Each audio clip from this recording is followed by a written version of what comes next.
કેમ છો વિદ્યાર્થી મિત્રો? કેરિયર એમ ડિજિટલ પ્લેટફોર્મ પર ફરીથી તમારા બધાનું સ્વાગત છે. હું છું પીકેશ ગાંધી અને આજે આપણે શરૂઆત કરશું ગણિતની અંદર સ્પેશિયલ ટાર્ગેટમાં ભાગ 3. તો મિત્રો જ્યારે આપણે ભાગ 3 ની શરૂઆત કરીએ છીએ તો ભાગ 1 અને ભાગ 2 જે આપણે કમ્પ્લીટ ઓલરેડી કરી ચૂક્યા છે એના પ્રશ્ન જરૂરથી તમે જોજો. તો ઘણા બધા પ્રશ્નો આપણે ભાગ 1 અને ભાગ 2 માં પતાવ્યા છે અને આજે આ અંતિમ ભાગ છે ભાગ 3 કે જેમાં પ્રશ્ન નંબર 74 થી આપણે સ્ટાર્ટ કરશું. તો ભાગ 1 અને ભાગ 2 મળીને ટોટલ 73 પ્રશ્નો મેં તમને સોલ્વ કરાવ્યા છે અને આ 74મો પ્રશ્ન આની આપણે શરૂઆત કરશું. તો મિત્રો પ્રશ્ન તમે જો તો પ્રશ્ન આ પ્રમાણે છે. રાકેશ એક કામ 24 દિવસમાં અને મુકેશ તે જ કામ 12 દિવસમાં પૂરું કરે છે. જો બંને સાથે મળીને કામ કરે તો કામ કેટલા દિવસમાં પૂરું થશે? તો મિત્રો આ પ્રશ્ન જે છે કેમાંથી છે? કામ અને મહેનતાણું. ખ્યાલ આવી ગયો બધાને? કામ અને મહેનતાણું જે ચેપ્ટર છે એમાંથી આ પ્રશ્ન છે. આપને એમ કહે છે કે રાકેશને તમે કોઈ કામ સોંપો તો એને 14 દિવસ લાગે, મુકેશને કઈ કામ સોંપો તો એને 12 દિવસ લાગે, તો બંને સાથે મળીને કામ કરશે તો કેટલા દિવસમાં કામ પૂરું થશે? આની તમને બે મેથડ બતાવીશ. એક મેથડ જે છે જે આપણે લસાઅની મેથડ છે અને બીજી જે છે એ ડાયરેક્ટ શોર્ટકટ મેથડ. તો મિત્રો પહેલા આપણે જોશું કે લસાઅની મેથડથી આ પ્રશ્ન કેવી રીતે સોલ્વ થશે. તો પ્રથમ આપણે કીધું છે કે રાકેશ જે છે એને કેટલા દિવસ લાગે છે કામ પૂરું કરતા? 24 દિવસ. અને એ જ કામ જો આપણે મુકેશને સોંપીએ તો મુકેશને કેટલા દિવસ લાગે છે? 12 દિવસ. ખ્યાલ આવી ગયો મિત્રો? હવે આપણે શું કરશું કે બંનેને કંઈક કામ સોંપવું છે. તો બંનેને કામ કેટલું સોંપશું? તો આને 24 દિવસ લાગે છે અને આને 12 દિવસ લાગે છે. એના કરતાં પહેલા અગત્યનું આપણે ખાસ ધ્યાન રાખો કે કામની ક્ષમતા જે છે, કામની ક્ષમતા કેવી રીતે શોધાય? તો કામની ક્ષમતા એટલે શું? આપેલ કામ ભાગ્યા લાગતો સમય. આ ખાસ તમે ધ્યાન રાખો કે કામની ક્ષમતા કેટલી થાય? તો આપેલ કામ એટલે કેટલા કામ સોંપ્યા છે અને એનો લાગતો સમય, ત્યાંથી તમને મળશે કે કામની ક્ષમતા કેટલી છે. તો આપણે એ શોધવાનું છે કે રાકેશની કામની ક્ષમતા કેટલી છે અને મુકેશની કામની ક્ષમતા કેટલી છે. તો એના માટે આપણે શું કરશું કે આ બંને રકમના લસા લેશું અને 24 અને 12 ના લસા. તો લસા જે છે 24 અને 12, તો 24 અને 12 ના લસા કેટલા આવવાના છે? 24. તો આપણે શું કરશું કે બંનેને કંઈક કામ સોંપીએ અને કામ કેટલા સોંપીએ? તો આપણે એ લોકોને 24 કામ સોંપીએ. કેટલા કામ સોંપ્યા? 24. તો બંનેને 24 કામ સોંપીએ. તો રાકેશ જે છે 24 દિવસમાં 24 કામ કરે તો એની કામની ક્ષમતા કેટલી? તો રાકેશની કામની ક્ષમતા જે છે એ થશે 24 ભાગ્યા 24. એટલે આપેલ કામ કેટલા છે? 24. સમય કેટલો લાગે છે? 24 દિવસ. તો એની કામની ક્ષમતા કેટલી છે? એક કામ પ્રતિ દિવસ.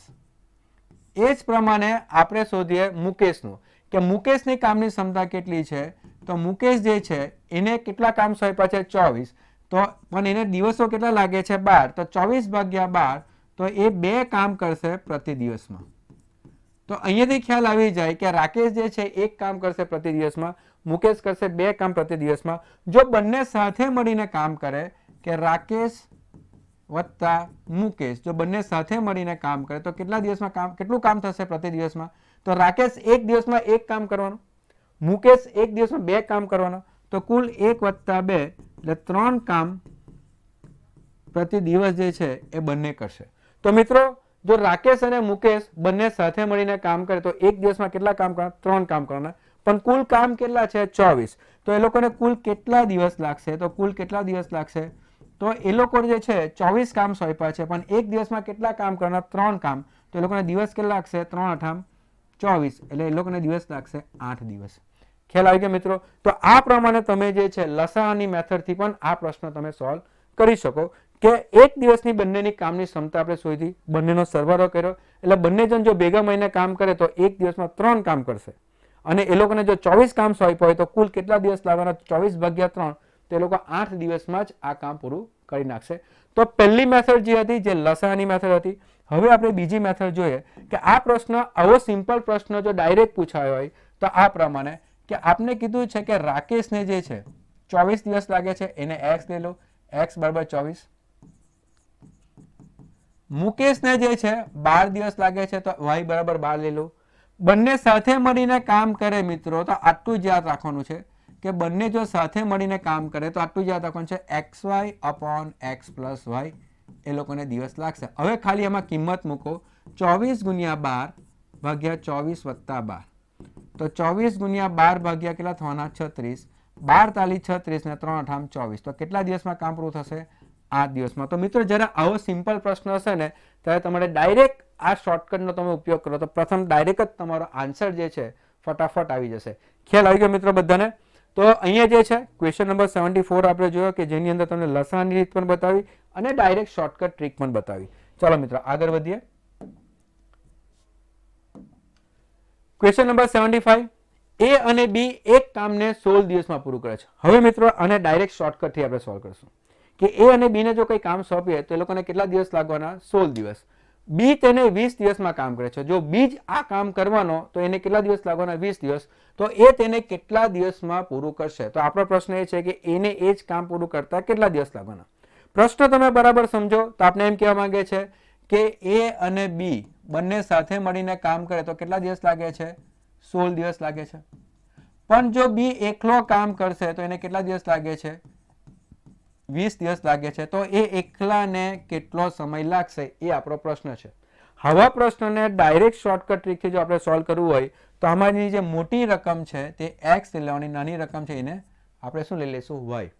હવે મિત્રો બે જણ ભેગા થઈને કામ કરે તો 16 દિવસ અને એકનું કામ એક એકલો કામ કરે તો એને 20 દિવસ, તો બીજો એકલું કામ કરશે તો એને કેટલા દિવસ? આ પ્રશ્નને સોલ્વ કરવો હોય તો direct shortcut xy upon x minus y નો આપણે ઉપયોગ કરવાનો. કયો? xy upon x minus y. ક્યારે ઉપયોગ કરવાનો? ફરીથી યાદ અપાવશું. બે જણનું સાથેનું કામ ખબર છે, જેમાં એકનું કામ ખબર છે, બીજાનું કામ આપણે શોધવાનું હોય તો direct xy upon x minus y નો ઉપયોગ કરવો, જ્યાં x મોટી રકમ લેવી અને y નાની રકમ લેવાની. તો અહીંયા x ની જગ્યાએ આપણે 20 ગુણ્યા 16 ભાગ્યા 20 માંથી 16, તો આ 20 ગુણ્યા 16 ભાગ્યા કેટલા? 4, 4 ચોક 16, 4 દુ 8. તો આ જ કામ જો એને સોંપવામાં આવે તો એને કેટલા દિવસ લાગશે? તો એને 80 દિવસ લાગશે. તો ઓપ્શન કઈ આવશે? ઓપ્શન નંબર બી, 80 દિવસ. ખ્યાલ આવી ગયો મિત્રો? આને પણ તમે લસાની રીતથી તમે સોલ્વ કરી શકો, પણ હવે તમને ખ્યાલ છે કે જો પ્રશ્ન આ રીતે આવશે, આપણી પાસે સમય ઓછો હોય તો પ્રશ્નને ધ્યાનમાં રાખી ડાયરેક્ટ શોર્ટકટ કી યુઝ કરો, xy upon x minus y. બેનું કામ ખબર છે, સાથેનું કામ ખબર છે, એકનું કામ આપેલું છે, બીજાનું કામ શોધવાનું છે, ડાયરેક્ટ સૂત્ર xy upon x minus y. ખ્યાલ આવી ગયો મિત્રો? ચાલો આગળ વધીએ આપણે. તો મિત્રો ખરેખર આખું જે છે ગણિતનું રિવિઝન તમારું થાય છે જો તમે ભાગ 1, ભાગ 2 અને ભાગ 3 ત્રણ જો પૂરા કરશો તો આખું રિવિઝન તમારું થઈ જશે ગણિતની અંદર. તો હવે આપણે જોઈએ ક્વેશ્ચન નંબર 76. હવે ક્વેશ્ચન નંબર 76 તમે જો, એ અને બી એક કામ 18 દિવસોમાં, બી અને સી 24 દિવસોમાં અને એ અને સી 36 દિવસોમાં પૂરું કરે છે. તો ત્રણેય સાથે કામ કરે તો કેટલા દિવસમાં કામ પૂરું કરશે?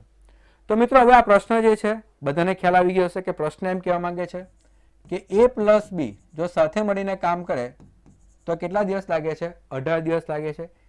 એ જ કામ જો બી અને સી સાથે મળીને કરશે તો એ લોકોને 24 દિવસ લાગે અને એ જ કામ સી અને એ સાથે મળીને કરે તો એ લોકોને 36 દિવસ લાગે. ખ્યાલ આવી ગયો મિત્રો? એટલે અહીંયા a વત્તા બી આપ્યું છે, બી વત્તા સી આપ્યું છે અને સી વત્તા એ આપ્યું છે. આવા પ્રશ્નની અંદર આપણે લસાઅની રીત જે છે એ ખૂબ જ સરળ પડે. તો લસાઅની રીતમાં આપણે એ રીતે કરીએ કે એ અને બી 18 દિવસ, બી અને સી 24 દિવસ, સી અને એને 36 દિવસ. તો આપણે જે છે આના લસાઅ લેશું. લસાઅ કોના લેવાના છે આપણે? તો લસાઅ લેશું કોના? તો 18, 24 અને 36. હવે 18, 24 અને 36 ના જો આપણે લસાઅ લઈએ તો 18 એટલે કેટલા? 2 ગુણ્યા 9 એટલે 2 ગુણ્યા 3 નો વર્ગ. 24 એટલે કેટલા? 8 તાલી 24 એટલે 2 નો ઘન ગુણ્યા 3 અને 36 એટલે કેટલા? 4 ગુણ્યા 9 એટલે 2 નો વર્ગ ગુણ્યા 3 નો વર્ગ. અને આના પરથી આપણે લસાઅ જોઈએ તો લસાઅ કેટલો આવવાનો? તો મોટી ઘાત વાળી સંખ્યા લેવાની છે એટલે 2 નો ઘન ગુણ્યા 3 નો વર્ગ એટલે કેટલા થવાના? 8 ગુણ્યા 9 એટલે આપણો લસાઅ કેટલા આવશે? 72. તો 72 જે છે તે આપણો લસાઅ આવશે. એનો અર્થ એ થાય કે આપણે આ લોકોને કેટલા કામ સોંપીએ તો આપણે આ લોકોને 72 કામ સોંપવાના છે. કેટલા કામ સોંપવાના છે? દરેકને 72, 72 કામ દરેકના ભાગે આપણે વેચીએ તો હવેથી આપણે અહીંયા જોઈ શકીએ કે અહીંયા a પ્લસ બી એટલે એ અને બી જ્યારે સાથે કામ કરે છે અને એ લોકોને 72 કામ સોંપ્યું તો એ લોકો એક દિવસમાં કેટલું કામ કરશે? તો 72 ભાગ્યા 18, 18 ચોક 72 એટલે એ લોકો 4 કામ પ્રતિ દિવસ કરશે. કેટલા કામ કરશે? 4 કામ પ્રતિ દિવસ એ લોકો કરશે. 8 ચોક 72 થવાના. બરાબર? ખ્યાલ આવી ગયો બધાને? એ જ પ્રમાણે બી પ્લસ સી ને પણ 72 કામ સોંપ્યું, તો અહીંયા 24 છે, તો 24 તાલી 72, તો એ લોકો 3 કામ કરશે પ્રતિ દિવસ. ખ્યાલ આવી ગયો મિત્રો? અને એ જ પ્રમાણે જે છે સી પ્લસ એ 72 ભાગ્યા 36, 36 × 72, તો એ લોકો 2 કામ કરી શકે પ્રતિ દિવસ. ખ્યાલ આવી ગયો બધાને? તો અહીંયા આપણે ખ્યાલ આવી જાય કે એ પ્લસ બી ને જો 72 કામ સોંપ્યું તો એક દિવસમાં કેટલા કામ કરવાના? 4. આ લોકો કેટલા કરવાના? 3. અને આ લોકો કેટલા કરવાના? 2. હવે બધાને આપણે સરવાળો કરીએ. સરવાળો કરીએ તો શું થાય છે કે અહીંયા 4 કામ, આ 3 કામ અને 2 કામ, તો કુલ કેટલા કામ થવાના? 9 કામ પ્રતિ દિવસ થાય. ક્યારે 9 કામ ક્યારે થશે? તમે જોઈ શકો જ્યારે એ પ્લસ બી, બી પ્લસ સી અને સી પ્લસ એ બધા સાથે મળીને કામ કરે ત્યારે. એટલે એ પ્લસ બી, બી પ્લસ સી અને સી પ્લસ એ તો તમે જોઈ શકો છો કે એ 2 વખત કામ કરે છે, બી 2 વખત કામ કરે અને સી 2 વખત કામ કરે. એટલે બધા જ્યારે 2 વખત કામ કરે છે ત્યારે એક દિવસમાં એ લોકો કેટલું કામ કરે? 9 કામ કરે. તો બધા જો એકલા કામ કરશે એટલે 2 વખત બધા કામ કરે છે, તો એક દિવસમાં કેટલું કામ કરે છે? એ લોકો 9 કામ કરશે. તો અહીંયા એક જણ જો કામ કરશે તો એક દિવસમાં કેટલું કામ કરવાના? 9/2 જેટલું કામ કરશે પ્રતિ દિવસ. ખ્યાલ આવ્યો મિત્રો બધાને? આપણે જ્યારે સરવાળો કરીએ છીએ તો અહીંયા 2 વખત એ કામ, 2 વખત બી કામ અને 2 વખત સી કામ કરવાનું. એટલે બધા 2 વખત કામ કરે તો દિવસમાં કેટલા કામ કરવાના? 9. તો એક વખત કામ કરશે તો અડધું કામ કરશે, એટલે 9/2 કામ પ્રતિ દિવસ. પણ આપણે ખબર છે કે કુલ કામ કેટલા સોંપેલા છે? 72. તો કેટલા દિવસ લાગશે? તો અહીંયાથી તમને ખ્યાલ આવે કે દિવસો કેટલા લાગશે? તો 72 ભાગ્યા 9/2, એટલે 72 ગુણ્યા 2 ભાગ્યા 9, 9 8 જા 72, 8 2 જા 16. તો ટોટલ કેટલા દિવસ લાગવાના? 16 દિવસ. તો જવાબ કેટલા આવશે? 16. ખ્યાલ આવી ગયો મિત્રો? તો આ પ્રશ્નને જે છે તમે આ રીતે સોલ્વ કરો તો ફટાફટ સોલ્વ થશે. થોડું તમને લાગે છે કે લેન્ધી છે, પણ ફરીથી તમે જો આ ત્રણનો લસા લઈ લો, ભાગાકાર કલાકો 9 આવ્યા, 9 ભાગ્યા 2, 72 ભાગ્યા 9/2 કરો એટલે તમારો જવાબ જે છે અહીંયા પડી જશે કેટલા દિવસ? 16 દિવસ. તો આવા પ્રશ્ન તમે આ રીતે સોલ્વ કરો તો થોડો સરળ બની જશે. ઓકે મિત્રો, ચાલો આપણે આગળ વધીએ. ક્વેશ્ચન નંબર 76 આપણે જોયો. આગળ વધતા જઈએ તો પ્રશ્ન જુઓ તમે આ રીતે. આમાં કામ અને મહેનતાણુંમાં બધી જ અલગ અલગ મેથડ છે, બધા જ પ્રશ્ન થોડા અલગ અલગ આવે એટલે થોડું ધ્યાન આપવું પડે વધારે આપણે. ચાલો, પ્રશ્ન આપણે એમ કહે છે એક કામમાં એ બી કરતા બમણી ઝડપે કરે છે. એટલે કોઈ કામ જે છે એ જે છે બી કરતા બમણી ઝડપે કરે છે. એટલે બી એક કામ કરે તો એની સામે એ 2 કામ કરશે એમ કહેવા માંગે છે. બંને ભેગા મળીને તે જ કામ 24 દિવસમાં પૂરું કરે છે. હવે બંને જણ જો ભેગા મળીને કામ કરે તો એ લોકોને કેટલા દિવસ લાગવાના? 24 દિવસ. તો એને એકલાને તે કામ પૂરું કરતા કેટલા દિવસ લાગશે? તો એ જો એકલો કામ કરશે તો એને કેટલા દિવસ લાગવાના? આવો પ્રશ્ન આપણે કીધો છે. હવે મિત્રો શાંતિથી જો પ્રશ્ન આપણે સમજીએ ને તો એમ કહેવા માંગે છે એક કામમાં એ બી કરતા બમણો છે. એટલે એ જે છે એ 2 ગણું કામ કરી શકે બી કરતા. એનો અર્થ એ થાય બી એક કામ કરશે તો એ કેટલા કામ કરશે? 2. અને બંને ભેગા મળીને કામ કરે તો 24 દિવસ લાગે છે. એટલે બંને જણ જો ભેગા મળીને કામ કરે તો કેટલા દિવસ લાગે છે? 24 દિવસ. હવે મિત્રો જ્યારે પણ તમારે સમીકરણ બનાવીને પ્રશ્નને સોલ્વ કરવાનો હોય તો હંમેશા આ જે દિવસ જે છે એને કેમાં ફેરવવું પડે? કામ. તો દિવસને કેમાં ફેરવવું પડશે? કામમાં ફેરવવું પડશે. તો અહીંયા આપને ખબર છે કે એ અને બી ને જો કંઈ કામ સોંપ્યું હોય તો એ લોકોને 24 દિવસ લાગે. તો એ અને બી એક દિવસમાં કેટલું કામ કરી શકે? તો એ પ્લસ બી એક દિવસમાં કેટલું કામ કરશે? તો એક દિવસમાં 1/24 જેટલું કામ કરશે. ઓકે, ખ્યાલ આવ્યો બધાને? એક દિવસમાં કેટલું કામ કરશે? 1/24. કેવી રીતે આવશે કે એ લોકોને 24 દિવસ લાગે છે એક કામ કરતા, તો એક દિવસમાં એ લોકો કેટલું કામ કરશે? તો એ બનશે 1/24 જેટલું કામ કરે એક દિવસમાં. આ પ્રમાણે, કારણ કે આ જે છે એ તમને કામ સોંપ્યું છે કે એ જે છે 2 ગણી ઝડપે કામ કરે છે. કોના કરતા? બી કરતા. એટલા માટે જે દિવસ આપેલા છે એને કેમાં ફેરવવાનું? કામમાં. તો એ અને બી ને જો 24 દિવસ લાગે તો એક દિવસમાં કેટલું કામ કરશે? 1/24 જેટલું કામ કરે. હવે મિત્રો જે છે કે અહીંયાથી રકમ એની કિંમત આમાં મૂકી દઉં તો એ બરાબર 2b મૂકશું તો 2b પ્લસ બી બરાબર કેટલા થવાના? 1/24. તો અહીંયા 3b બરાબર કેટલા થવાના? 1/24.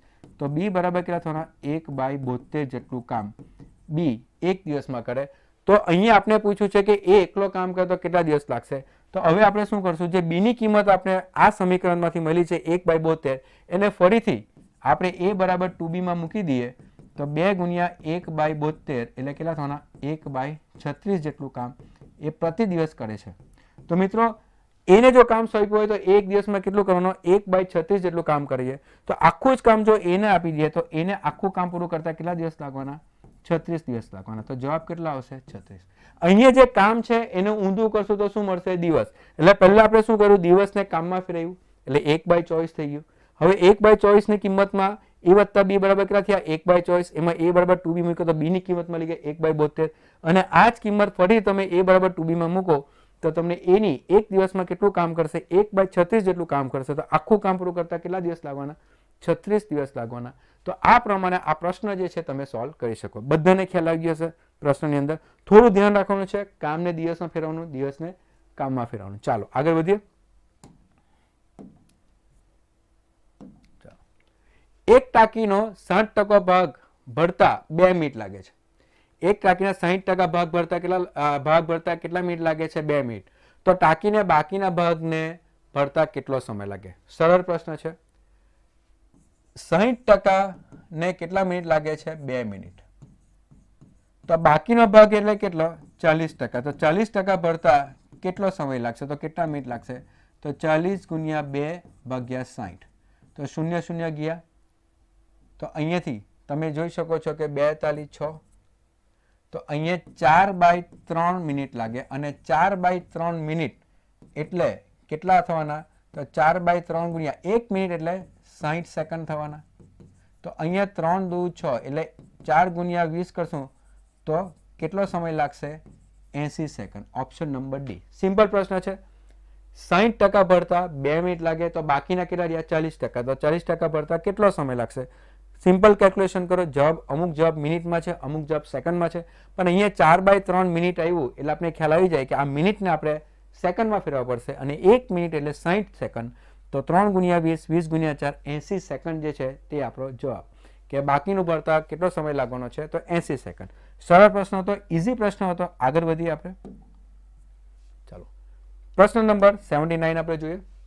નર એ એક ટાંકી 20 મિનિટમાં ભરે છે. નર બી 30 મિનિટમાં ભરે છે. નર એ ચાલુ કર્યા બાદ 10 મિનિટ પછી નર બી ખોલવામાં આવે છે તો ટાંકી ભરાતા કુલ ખાલી જગ્યા મિનિટ લાગે. હવે મિત્રો આ પ્રશ્ન બરાબર સમજવાનો છે. આપણે એમ કહે છે કે નર એને ટાંકી ભરતા કેટલા મિનિટ લાગે છે, 20 મિનિટ. તો અહીંયા એ જે છે 1 મિનિટમાં કેટલું ભરશે, તો 1/20 જેટલું ભરે. બધાને પ્રતિ મિનિટ, જો મિનિટ આપેલો છે તો પ્રતિ મિનિટ, કલાક આપે છે પ્રતિ કલાક, એ બધું ધ્યાનમાં રાખવાનું. તો અહીંયા એ 1 મિનિટમાં કેટલું ભરશે, 1/20 જેટલું ભરે. અને બી જે છે એને 30 મિનિટ લાગે છે તો 1 મિનિટમાં કેટલું ભરશે, તો એ 1 મિનિટમાં જે છે 1 મિનિટમાં એ ભરશે 1/30 જેટલું ભરે. હવે મિત્રો પ્રશ્ન બરાબર સમજો. નર એ ચાલુ કર્યા બાદ 10 મિનિટ પછી નર બી ખોલવામાં આવે. એટલે આપણે અહીંયા જે છે નર એને ચાલુ કરી નાખ્યો અને 10 મિનિટ પછી, 10 મિનિટ પૂરું થયા પછી અહીંયાથી બી ચાલુ થાય છે.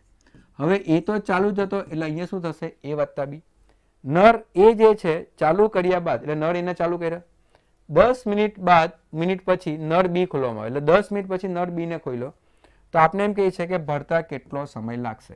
તો આપને ખ્યાલ છે કે નર એ જે છે એ 10 મિનિટ સુધી નર એ ભરશે અને પછી નર બી પણ ચાલુ થઈ જશે. એટલે એ પ્લસ બી સાથે મળીને એને કેટલો સમય લાગવાનો. તો મિત્રો આ પદ્ધતિમાં ખાસ ધ્યાન રાખો તમે કે આ પદ્ધતિમાં અહીંયા એનું તો ખબર છે કે એ 1 મિનિટમાં કેટલું ભરશે, 1/20 જેટલું ભરશે. પણ આપણે એ પ્લસ બી પણ શોધવું પડશે કે એ પ્લસ બી 1 મિનિટમાં કેટલું ભરશે. એ પ્લસ બી 1 મિનિટમાં કેટલું ભરશે. તો એ 1 મિનિટમાં 1/20 ભરે છે, બી 1 મિનિટમાં 1/30 જેટલું ભરે છે. લસા લેશું તો કેટલા આવશે, 60 લસા આવશે. તો 20 ગુણ્યા 3, 30 ગુણ્યા 2 તો 5/60 એટલે કેટલા થવાના, 1/12 જેટલું બંને 1 મિનિટમાં ભરે. પણ આપણે સમય નથી ખબર તો દાખલા તરીકે અહીંયા x મિનિટ આપણે લાગશે. એટલે પ્રશ્ન આ રીતે સ્ટાર્ટ થાય. આ ધ્યાન રાખો બધા. પ્રશ્ન આ રીતે સ્ટાર્ટ થાય. એ નળ ચાલુ થયો, 10 મિનિટ સુધી એ ભરશે અને પછી બી નળ ખોલવામાં આવે એટલે એ વત્તા બી બંને ચાલુ રહેશે. તો કેટલા સમયમાં આ ટાંકી ભરાઈ જાય.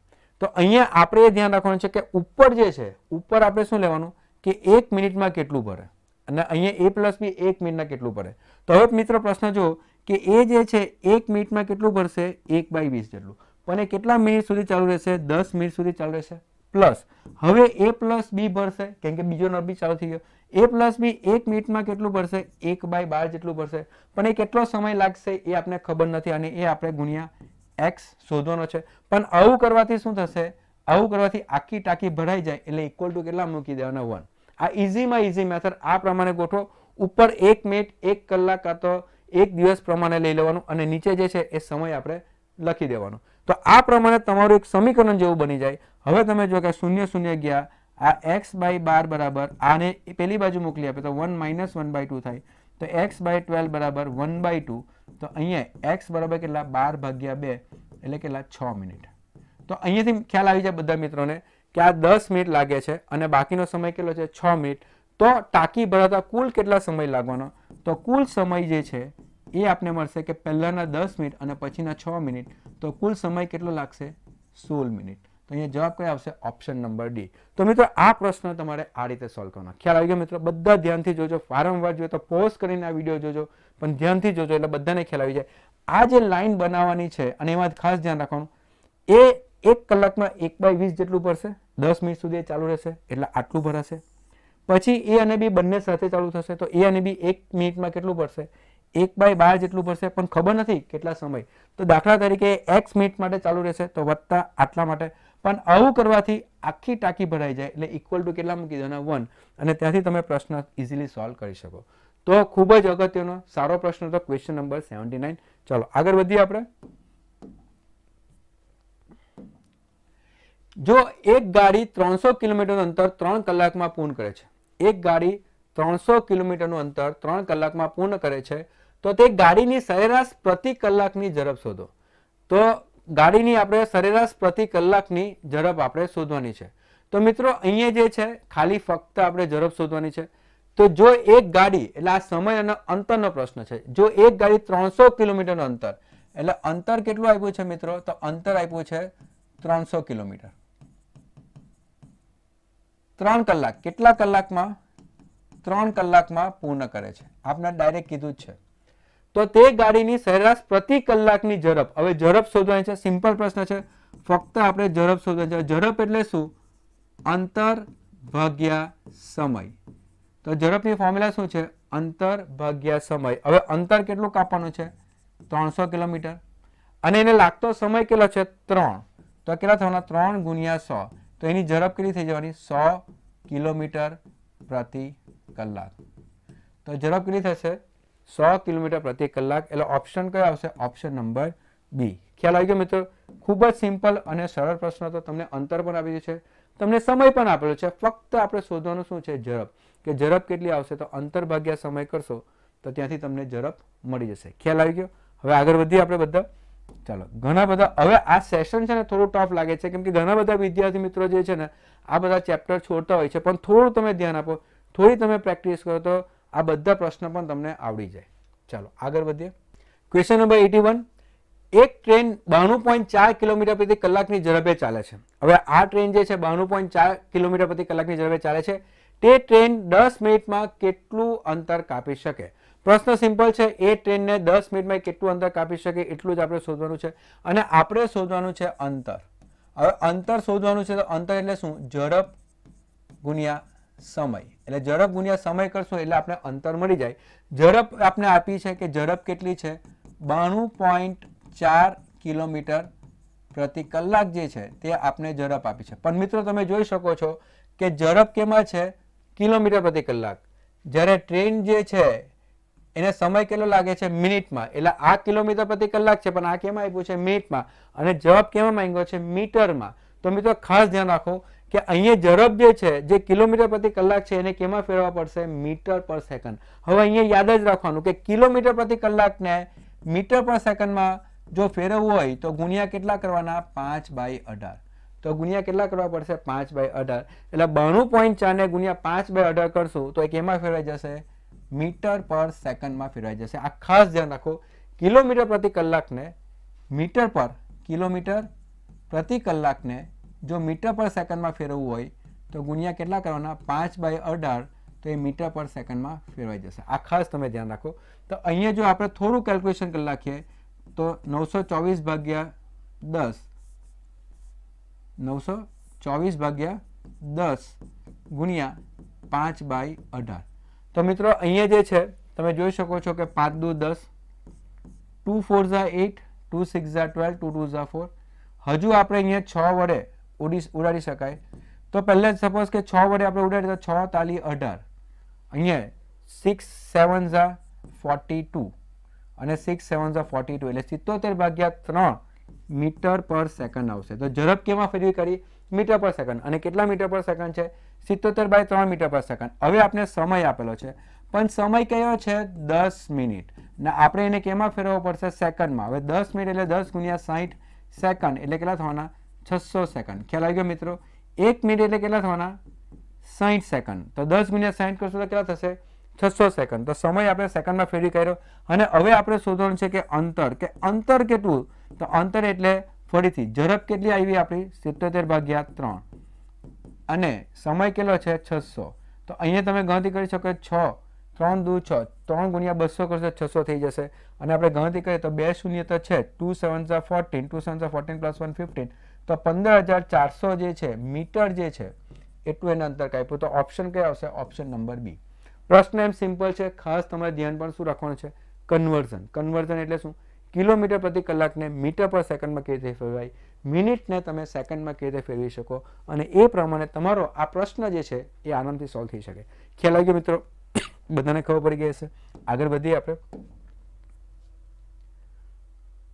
તો પ્રશ્ન નંબર 82 પર આવ્યા. રવિ દરરોજનું 350 મીટર જેટલું ચાલે છે. રવિ દરરોજનું 350 મીટર જેટલું ચાલે છે, પરંતુ ફક્ત મંગળવારે 500 મીટર જેટલું ચાલે છે. પણ મંગળવારે કેટલું ચાલે છે? 500 મીટર જેટલું ચાલે છે. તો 2 અઠવાડિયામાં રવિ કેટલા કિલોમીટર જેટલું ચાલશે? તો 2 અઠવાડિયામાં રવિ કેટલા કિલોમીટર ચાલ્યો? હવે મિત્રો અહીંયા તમને ખ્યાલ આવી જશે કે આપણે કિલોમીટર જ પૂછ્યા છે, એટલે ફરીથી આપણે શોધવાનું છે અંતર. અને અંતર એટલે શું? ખબર જ છે, આપણે આગલા પ્રશ્નમાં જોઈ ગયા, ઝડપ ગુણ્યા લાગતો સમય. હવે મિત્રો તમારે અહીંયા જે છે ખાસ એ ધ્યાન રાખવાનું છે, રવિ દરરોજના 350 મીટર ચાલે છે, પણ ફક્ત મંગળવારે 500 મીટર ચાલે છે. એટલે આપણે અઠવાડિયાના જે 7 દિવસ હોય એમાં એક મંગળવાર આવે, તો અઠવાડિયાનું આપણે અંતર કેલ્ક્યુલેટ કરી નાખીએ કે અઠવાડિયામાં એ કેટલા મીટર ચાલશે. તો આપણે એમ કહીએ કે સોમવારથી શનિવારમાં, એટલે સોમવારથી રવિવાર કે જેમાં બાકાત કલાક શું કયો? મંગળવાર. એટલે મંગળવારને આપણે અલગ લઈ લઈએ કે મંગળવારને અલગ લઈ ગઈએ. જો મંગળવારને અલગ લઈએ તો 7 દિવસના અઠવાડિયામાં 6 દિવસ દરરોજના 350 ચાલે અને મંગળવારે 500 ચાલે.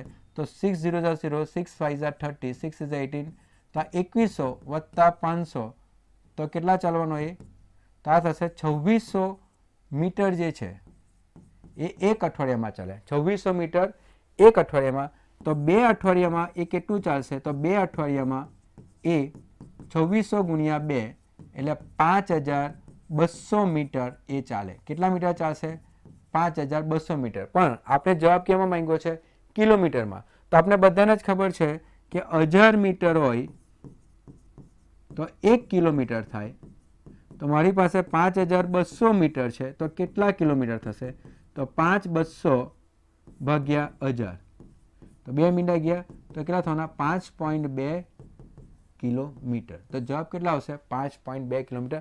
સિમ્પલ બેઝિક લોજિક આપણે એપ્લાય કરવાનું છે. અઠવાડિયાના 7 દિવસ આવે, જેમાં દર મંગળવારે 500 મીટર, તો બાકીના 6 દિવસમાં કેટલા? 350 મીટર. તો 6 ગુણ્યા 350 વત્તા 500 કરશો તો અઠવાડિયાના 2600 મીટર. તો 2 અઠવાડિયા કીધા છે એટલે 5200 મીટર. 5200 મીટરને તમારે કિલોમીટરમાં ફેરવવું હોય તો ભાગ્યા કેટલા કરવા પડશે? 1000. તો અહીંયા તમને જવાબ મળી જશે 5.2 કિલોમીટર. ખ્યાલ આવી ગયો મિત્રો? ચાલો આગળ વધીએ. હવે જો એક મોટર કાર 20 કલાકની મુસાફરીનો પ્રથમ અડધો ભાગ 21 કિલોમીટર પ્રતિ કલાકે ઝડપે અને બીજો અડધો ભાગ 24 કિલોમીટર પ્રતિ કલાકની ઝડપે કરે છે, તો અંતર શોધો. ફરીથી આપણે શોધવાનું શું છે? અંતર. તો મિત્રો અહીંયા આ પ્રશ્ન જે છે એની અંદર તમને કીધું છે કે કેટલા કલાકની મુસાફરી છે? 20 કલાકની. એટલે સમય તમને આપી દીધો છે. સમય કેટલો છે? 20 કલાક. એટલે આપણે સમય ખબર છે. સમય કેટલો છે? 20 કલાક. તો 20 કલાકનો આપણે સમય આપ્યો છે, જેમાં પ્રથમ અડધો ભાગ 21 કિલોમીટર પ્રતિ કલાકની ઝડપે. પ્રથમ અડધો ભાગ એટલે એમ કહે છે કે એની મુસાફરીનું અંતર d હોય તો પ્રથમ અડધો ભાગ એ કેટલા 21 કિલોમીટર પ્રતિ કલાકની ઝડપે જાય છે અને બીજો અડધો ભાગ એ કઈ છે 24 કિલોમીટર પ્રતિ કલાકની ઝડપે જાય છે. હવે મિત્રો અહીંયા ખાસ ધ્યાન રાખો તો આપણી પાસે સમય તો છે, આપણે ઝડપ જોઈ છે અને ઝડપ મળી જશે તો અંતર તો મળી જ જશે જે આપણે શોધવાનું છે અંતર. હવે મિત્રો અહીંયા તમારે ખાસ ધ્યાન રાખવાનું પહેલો અડધો ભાગ અને બીજો અડધો ભાગ. એનો અર્થ શું થાય? જો મારે 100 કિલોમીટર જવાનું હશે તો પહેલો અડધો ભાગ કેટલો થવાનો 50 કિલોમીટર અને બીજો અડધો ભાગ કેટલો થવાનો બાકીનો 50 કિલોમીટર. અહીંયા સમજવાનું એ છે કે આ બંને અંતર જે છે એ સરખું છે, એટલે આ જે અંતર છે એ જ બરાબર આ અંતર છે અને અંતર જો સરખું હોય તો આપણે ડાયરેક્ટ કયું શોધી કરવાનું? સરેરાશ ઝડપ. શું શોધી કરવાનું? સરેરાશ ઝડપ. અને સરેરાશ ઝડપની ફોર્મ્યુલા શું છે કે 2xy upon x plus y, જેમાં x પહેલી ઝડપ અને y બીજી ઝડપ. તો અહીંયા આપણે પહેલો અડધો ભાગ 21 કિલોમીટર પ્રતિ કલાક, બીજો અડધો ભાગ 24 કિલોમીટર પ્રતિ કલાક, પહેલો અડધો ભાગ બીજો અડધો ભાગ સરખા છે, અંતર સરખું છે અને અંતર સરખું હોય તો આપણે શું કરવાનું છે? સરેરાશ ઝડપ આપણે શોધવાની. તો અહીંયા x ની જગ્યાએ મેં મૂકી દઈશ 21, y ની જગ્યાએ મૂકી દઈશ 24 ભાગ્યા 21 વત્તા 24. આ એનું સૂત્ર છે. કોનું સૂત્ર છે? સરેરાશ ઝડપનું સૂત્ર. તો અહીંયા જે છે આપને મળશે 2 ગુણ્યા 21 ગુણ્યા 24 ભાગ્યા કેટલા? 45. તો મિત્રો અહીંયા 3 8 ઝા અને 3 7 ઝા તો 9 5 ઝા તો આ કેટલા થવાના? 2 8 ઝા 16, 16 7 ઝા 112. 16 ગુણ્યા 8 કરશો તો કેટલા થવાના? 16 ગુણ્યા 7 કરશો 112 ભાગ્યા 5 કિલોમીટર પ્રતિ કલાક. તો એની સરેરાશ ઝડપ કેટલી આવવાની છે? 112/5 કિલોમીટર પ્રતિ કલાક. ખ્યાલ આવી ગયો મિત્રો? તો હવે તમારી પાસે સમય છે, હવે તમારી પાસે ઝડપ છે, તો અંતર કેટલું છે? તો અંતર એટલે શું? ઝડપ ગુણ્યા સમય. તો ઝડપ આપણે કઈ લેશું? સરેરાશ ઝડપ જે 112/5 છે અને સમય કેટલો લાગે છે? 20 કલાક. બરાબર. તો અહીંયા તમે જોઈ શકો છો કે 5 ચોક 20 તો 4 દુ 8, 4 એકુ 4, 4 એકુ 4 તો 448 કિલોમીટર જે છે એ કુલ અંતર છે. તો ઓપ્શન કયો આવશે? Option number C. તો મિત્રો અહીંયા એક અગત્યનું તમારે આ ધ્યાન રાખવાનું છે કે જ્યારે અંતર સરખું હોય તો ડાયરેક્ટ તમે સરેરાશ ઝડપ શોધીને તમે જવાબ લાવી શકો. બધા મિત્રોને ખ્યાલ આવી ગયો છે? પ્રશ્ન ઇમ્પોર્ટન્ટ પ્રશ્ન છે.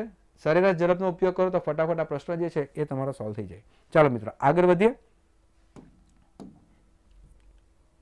ચાલો ક્વેશ્ચન નંબર 84 પર આપણે આવી ગયા છે. હવે મિત્રો જુઓ, એક છોકરો 20 કિલોમીટર પ્રતિ કલાકની ઝડપે ચાલતા તેની શાળાએ 15 મિનિટ મોડો પહોંચે છે.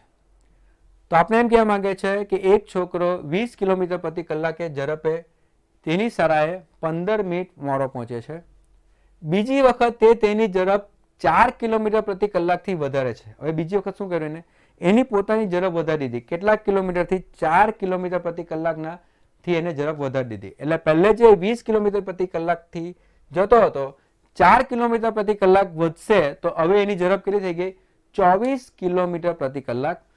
છતાં પણ તે 5 મિનિટ મોડો પહોંચે છે તો પણ એ 5 મિનિટ મોડો જ પહોંચ્યો. તો મિત્રો બધાને ખ્યાલ આવી જશે કે આ પ્રશ્ન આપણે કહેવા માંગે છે કે જો એ 20 કિલોમીટર પ્રતિ કલાકની ઝડપે જાય છે તો 15 મિનિટ મોડો પહોંચે છે, પણ જો એની ઝડપ એ 4 કિલોમીટર પ્રતિ કલાક નાખશે ને તો બી એ 5 મિનિટ મોડો જ પહોંચવાનો. તેને શાળાના ઘરથી અંતર શોધો. તો શાળાથી ઘરનું અંતર કેટલું છે તે આપણે શોધવાનું છે. તો મિત્રો આવા પ્રશ્ન જે છે એને આપણે એક જે સૂત્ર છે એને આપણે ધ્યાનમાં રાખીએ તો આ પ્રશ્ન ફટાફટ સોલ્વ થઈ જશે. આ સૂત્ર આ છે કે અંતર શોધવાનું છે.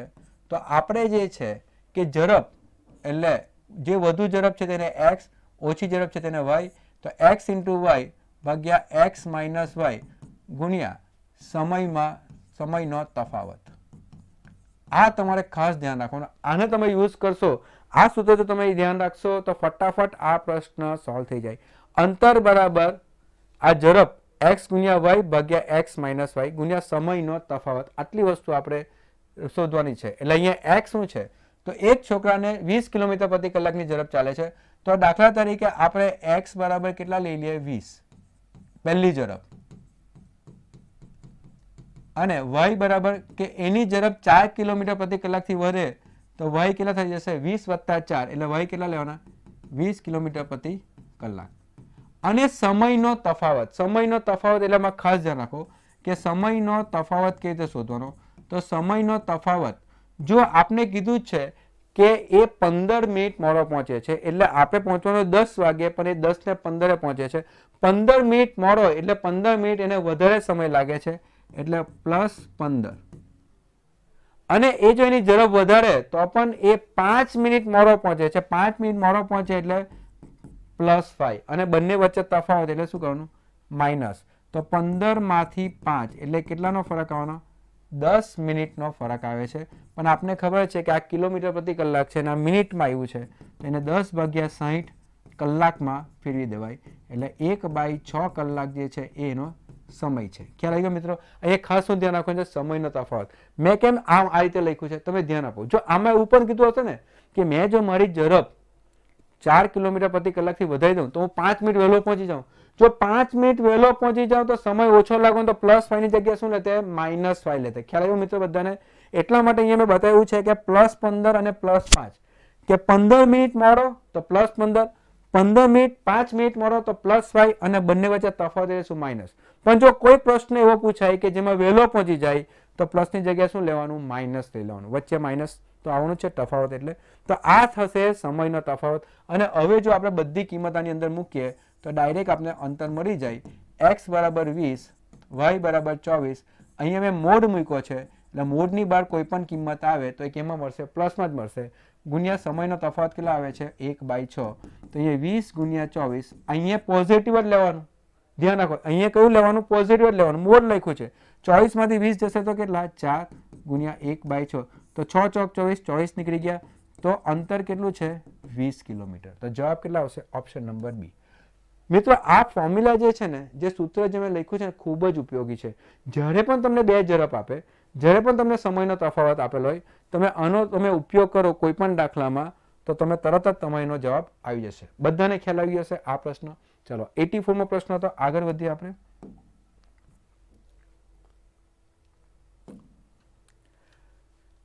એક ટ્રેનની ઝડપ 36 કિલોમીટર પ્રતિ કલાક છે. તો મિત્રો અહીંયા તમને એક ટ્રેનની ઝડપ આપી છે 36 કિલોમીટર પ્રતિ કલાક. તે ટ્રેન એક થાંભલાને 25 સેકન્ડમાં વટાવી દે છે. હવે એ ટ્રેન એક થાંભલાને 25 સેકન્ડમાં વટાવી દે છે તો ટ્રેનની લંબાઈ કેટલી હોય? તો અહીંયા આપણે પ્રશ્ન જે છે કે ટ્રેનની લંબાઈ કેટલી, એટલે આપણે ખ્યાલ આવી જાય કે આ જે છે ટ્રેન આધારિત પ્રશ્નો છે. તો મિત્રો આપણે ખાસ ધ્યાન રાખવાનું છે કે જે તૈયારી ચાલુ થાય છે ને આપણી, જે હું મહેનત કરું છું, આજે કેવો ત્રીજો વિડીયો છે, 2 વિડીયો ઓલરેડી તમને બતાવ્યા છે કે જેમાં આપણે અગત્યના 73-74 પ્રશ્ન કર્યા છે. અત્યારે આપણે પ્રશ્ન કયા ચાલે છે? 85. તો હું મહેનત કરું છું એટલા માટે કે તમને આવડે. તો મિત્રો ખાસ ધ્યાન આપો કે આ બધા ચેપ્ટર જે છે ખરેખર એ આપણે પાકા હોવા જોઈએ. અત્યારે જે સેશન ચાલે છે, રિવિઝન સેશન ચાલે છે, પ્રશ્ન પડે એટલે તમને કેવી રીતે સોલ્વ કરવાનો એ તમને ખ્યાલ હોવો જોઈએ. એમ તો મારા ઘણા બધા વિડીયો આવશે જ. અત્યારે મેં ઓલરેડી 2 ચેપ્ટરના વિડીયો મૂક્યા છે. પણ તમે અમારી ચેનલ સાથે સંકળાયેલા રહો તો તમારી પ્રેક્ટિસ પણ થશે અને તમને અગત્યના મહત્વના પ્રશ્નો જે પરીક્ષામાં પૂછી શકાય એવા પ્રશ્નો હું તમને બધા બતાવશું. તો બધા મિત્રો જે છે ખાસ ધ્યાન આપો. અહીં આપણે એમ કહીએ છીએ કે ટ્રેન આધારિત પ્રશ્ન છે અને ટ્રેન આધારિત પ્રશ્નની અંદર ખાસ ધ્યાન આપો કે એક થાંભલો હોય, આપણે એમ કહીએ છીએ એક થાંભલો છે, બરાબર? તો આ ટ્રેન જે આવે છે કે આ થાંભલાને પસાર કરે છે તો ખરેખર આપણે ટ્રેનની લંબાઈ શોધવાની છે. હવે મિત્રો અહીંયા ટ્રેનની લંબાઈ જો આપણે L લઈએ તો અહીંયા આ ટ્રેન જ્યારે અહીંયા આવી જશે ને ત્યારે જ આપણે એમ કહી શકાય કે ભાઈ આ થાંભલાને પસાર કરી ગઈ. ત્યાં સુધી નહીં કહી શકાય. અને આ ટ્રેન અહીંયા આવે તો એને અંતર કેટલું કાપ્યું છે? તો આ જે અંતર કાપ્યું જે છે એ કેટલી છે? ટ્રેનની લંબાઈ જેટલું જ એને અંતર કાપવું પડશે. આ ટ્રેન અહીંયા છે, આ થાંભલો અહીંયા છે, આ ટ્રેન અહીંયા આવશે ત્યારે જ થાંભલાને પસાર કરશે. તો આ ટ્રેને કેટલું અંતર કાપવું પડશે? તો પોતાના લંબાઈ જેટલું જ એને અંતર કાપવાનું. એટલે આની અંદર જ્યારે ટ્રેનની વાત થાય અને ટ્રેન જ્યારે કોઈ થાંભલાને પસાર કરે, કોઈ પ્લેટફોર્મને પસાર કરે, કોઈ દોડતા વ્યક્તિને પસાર કરે ત્યારે શું થશે? તો ત્યારે એની ઝડપ જે છે કે જે આપને ખબર છે કે ઝડપ એટલે શું? અંતર ભાગ્યા સમય. પણ જ્યારે આ ટ્રેન કોઈ થાંભલાને પસાર કરે છે તો થાંભલાનું પોતાનું અંતર આવતું નથી. એટલે એ જ્યારે થાંભલાને પસાર કરે છે તો અંતર શું બની જશે કે એને કેટલું અંતર કાપવાનું છે? તો એ ટ્રેનની પોતાની લંબાઈ જેટલું અંતર કાપવાનું છે ભાગ્યા લાગતો સમય. તો અહીંયા જે છે સૂત્રમાં ખાલી આટલો જ ફરક આવશે કે જે આપણું સૂત્ર છે અંતર ભાગ્યા સમય, પણ આ ટ્રેન જ્યારે થાંભલાને પસાર કરે છે તો આ ટ્રેને ખાલી પોતાનું જે લંબાઈ જે છે એટલી જ અંતર આપણે કાપવાનું છે. તો હવે જો આપણે જોઈએ કે અહીંયા ઝડપ કે ટ્રેનની ઝડપ કેટલી આપણે 36 કિલોમીટર પ્રતિ કલાક, એ થાંભલાને કેટલા સમયમાં? 25 સેકન્ડમાં. અને તમે જવાબ જોઈ શકો છો કે કેમાં આપ્યો છે? મીટરમાં. તો આપણે પ્રથમ તો શું કરવું પડશે કે આ જે ઝડપ જે છે જે કેટલી છે 36 કિલોમીટર પ્રતિ કલાક, એને મીટર પર સેકન્ડમાં ફેરવવાનું. આગળ આપણે જોઈ ગયા કે 36 કિલોમીટર પ્રતિ કલાકને મીટર પર સેકન્ડમાં ફેરવવા માટે ગુણ્યા કેટલા કરવા પડે? 5/18. તો 18 દુ 36 એટલે 10 મીટર પર સેકન્ડ જે છે એની ઝડપ થશે. તો અહીંયા મિત્રો અહીંયા જે ઝડપ જે છે એ કેટલી છે? 10 મીટર પર સેકન્ડ એની ઝડપ આપણે મળી ગઈ. ટ્રેનની લંબાઈ આપણે શોધવાની છે. પ્રશ્ન આપણે એમ કહે છે કે ટ્રેનની લંબાઈ આપણે શોધવાની છે, પણ સમય કેટલો આપ્યો છે? તો સમય કેટલો લાગે છે? 25 સેકન્ડ. એટલે 25 અહીંયા આવશે. એમ ક્રોસ કરશું તો આપણે ટ્રેનની લંબાઈ મળી જશે. કેટલી મળી જશે? 25 ગુણ્યા 10 એટલે 250 મીટર જે છે એ શું બનશે? એ શું મળશે આપણે? ટ્રેનની લંબાઈ. ખ્યાલ આવી ગયો મિત્રો? ખાસ જે છે આનો જે બેઝિક કોન્સેપ્ટ જે છે એ ખાસ તમારે ધ્યાનમાં રાખવાનું. ચલો મિત્રો, બધાને ખબર પડી ગઈ આ પ્રશ્નની અંદર. તો આ પ્રશ્ન હતો ટ્રેન આધારિત પ્રશ્ન. આગળ વધીએ. 280 મીટર લાંબી ટ્રેન તેનાથી 3 ગણા લાંબા પ્લેટફોર્મ પરથી પસાર થતા 6 મિનિટ 40 સેકન્ડનો સમય લે છે, તો તે ટ્રેનની ઝડપ કેટલી હશે? તો મિત્રો અહીંયા આપણે ટ્રેનની ઝડપ શોધવાની છે. પણ મિત્રો અહીંયા તમે જોઈ શકો છો કે 280 મીટર લાંબી ટ્રેન, એટલે આ એક ટ્રેન જે છે એની લંબાઈ તમને આપેલી છે 280 મીટર. તેનાથી 3 ગણા લાંબા પ્લેટફોર્મ, એટલે એ પ્લેટફોર્મ જે છે એને પસાર કરવાનું છે. હવે પ્લેટફોર્મ અહીંયા હશે આ રીતે, તો આ પ્લેટફોર્મ જે છે એને પસાર કરતા કેટલો સમય લાગશે? હવે મિત્રો આપણે શું કીધું છે કે ટ્રેનની લંબાઈ 280 મીટર છે, એના કરતા 3 ગણો પ્લેટફોર્મ, એટલે પ્લેટફોર્મની લંબાઈ કેટલી રાખવાની? 3 ગુણ્યા 280, 3 8 24, તો 840 મીટરનું પ્લેટફોર્મ છે. 840 મીટરનું પ્લેટફોર્મ છે. તો 3 8 24, 3 2 6 7 8, તો 280 મીટર જે છે ટ્રેનની લંબાઈ છે. પ્લેટફોર્મ કેટલું છે? 840 મીટર. આના કરતાં 3 ગણું છે. એને પસાર થતા એને કેટલો સમય લાગે છે? તો આપણે કીધું છે કે સમય કેટલો લાગે છે? 6 મિનિટ અને 40 સેકન્ડ લાગે છે. આપણે એની ઝડપ શોધવાની. હવે ઝડપ તો આપણે ખબર જ છે. ઝડપ એટલે શું? અંતર ભાગ્યા સમય, એ આપણે ખ્યાલ છે. પણ મિત્રો અહીંયા ટ્રેનના દાખલામાં કોન્સેપ્ટ શું છે કે આ ટ્રેનની લંબાઈ 280 મીટર છે, આ પ્લેટફોર્મને ક્રોસ કરે છે. તો આ ટ્રેન જ્યારે અહીંયા આવશે ને ત્યારે જ આપણેથી એમ કહેવાય કે આ પ્લેટફોર્મને ક્રોસ કરી ગઈ. તો ટ્રેને કેટલું અંતર કાપવાનું? તો ટ્રેને કેટલું અંતર કાપવું પડશે? તો ટ્રેને પોતાની લંબાઈ 280 મીટર એ તો કાપવાનું જ, પ્લસ આ પ્લેટફોર્મની લંબાઈ એટલે 840 મીટર પણ એને કાપવાનું. એટલે આટલું આખું અંતર જ્યારે એમ કાપશે, આ ટ્રેન છે અહીંયાથી જ્યારે ટ્રેન અહીંયા આવશે ત્યારે જે પ્લેટફોર્મને ક્રોસ કરેલું કહેવાય. તો કેટલું અંતર કાપવાનું? 280 વત્તા 840 એટલે કેટલા થવાના? 0 12 1120 મીટર જે છે એને અંતર કાપવું પડશે. અને એના માટે સમય કેટલો લાગે છે? 6 મિનિટ અને 40 સેકન્ડ. હવે આપણે ખ્યાલ છે કે અહીંયા કેમાં આપ્યું છે? મીટર પર સેકન્ડમાં. તો આને આપણે કેમાં ફેરવી દઈએ? સેકન્ડમાં. 6 મિનિટ 1 મિનિટ એટલે કેટલા સેકન્ડ થવાના? 60. એટલે કેટલા થવાના? 360 વત્તા પેલા 40, તો કેટલા થવાના? 400 સેકન્ડ થવાના. એટલે કુલ સેકન્ડ કેટલા છે? 400. 6 મિનિટ એટલે 6 ગુણ્યા 60 કેટલા થવાના? 360 સેકન્ડ. બીજા એક્સ્ટ્રા 40 સેકન્ડ એટલે 360 વત્તા 40 કરશો તો સમય કેટલો લાગશે? 400 સેકન્ડ. તો હવે આપણે જે ઝડપ શોધવાની છે કે ઝડપ એટલે શું? તો અંતર ભાગ્યા સમય એટલે 120 ભાગ્યા 400.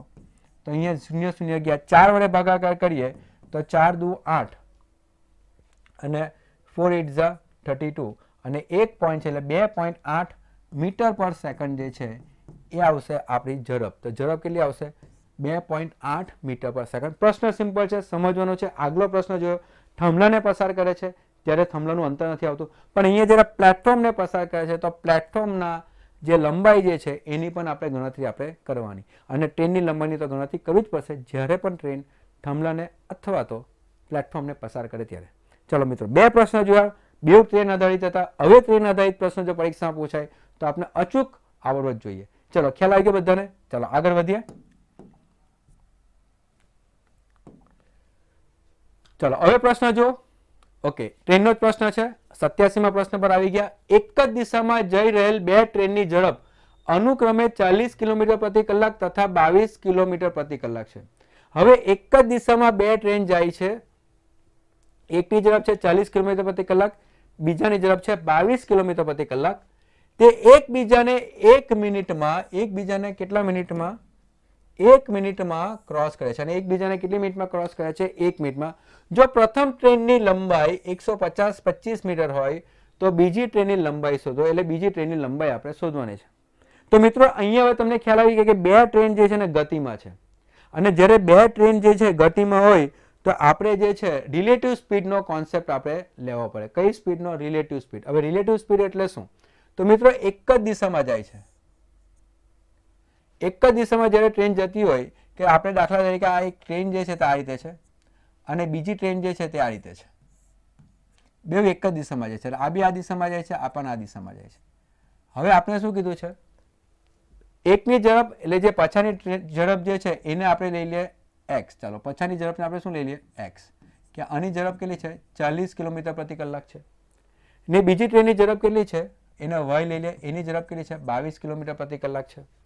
તે એકબીજાને 1 મિનિટમાં ક્રોસ કરે છે. હવે એક જ દિશામાં જતી હોય એટલે આ ટ્રેન જે છે, આપણે અહીંયા કલર થોડો બદલીએ કે આ ટ્રેન જે છે જ્યારે અહીંયા આવી જશે ત્યારે જ આપણે એમ કહી શકાય ને કે આને ક્રોસ કરી ગઈ.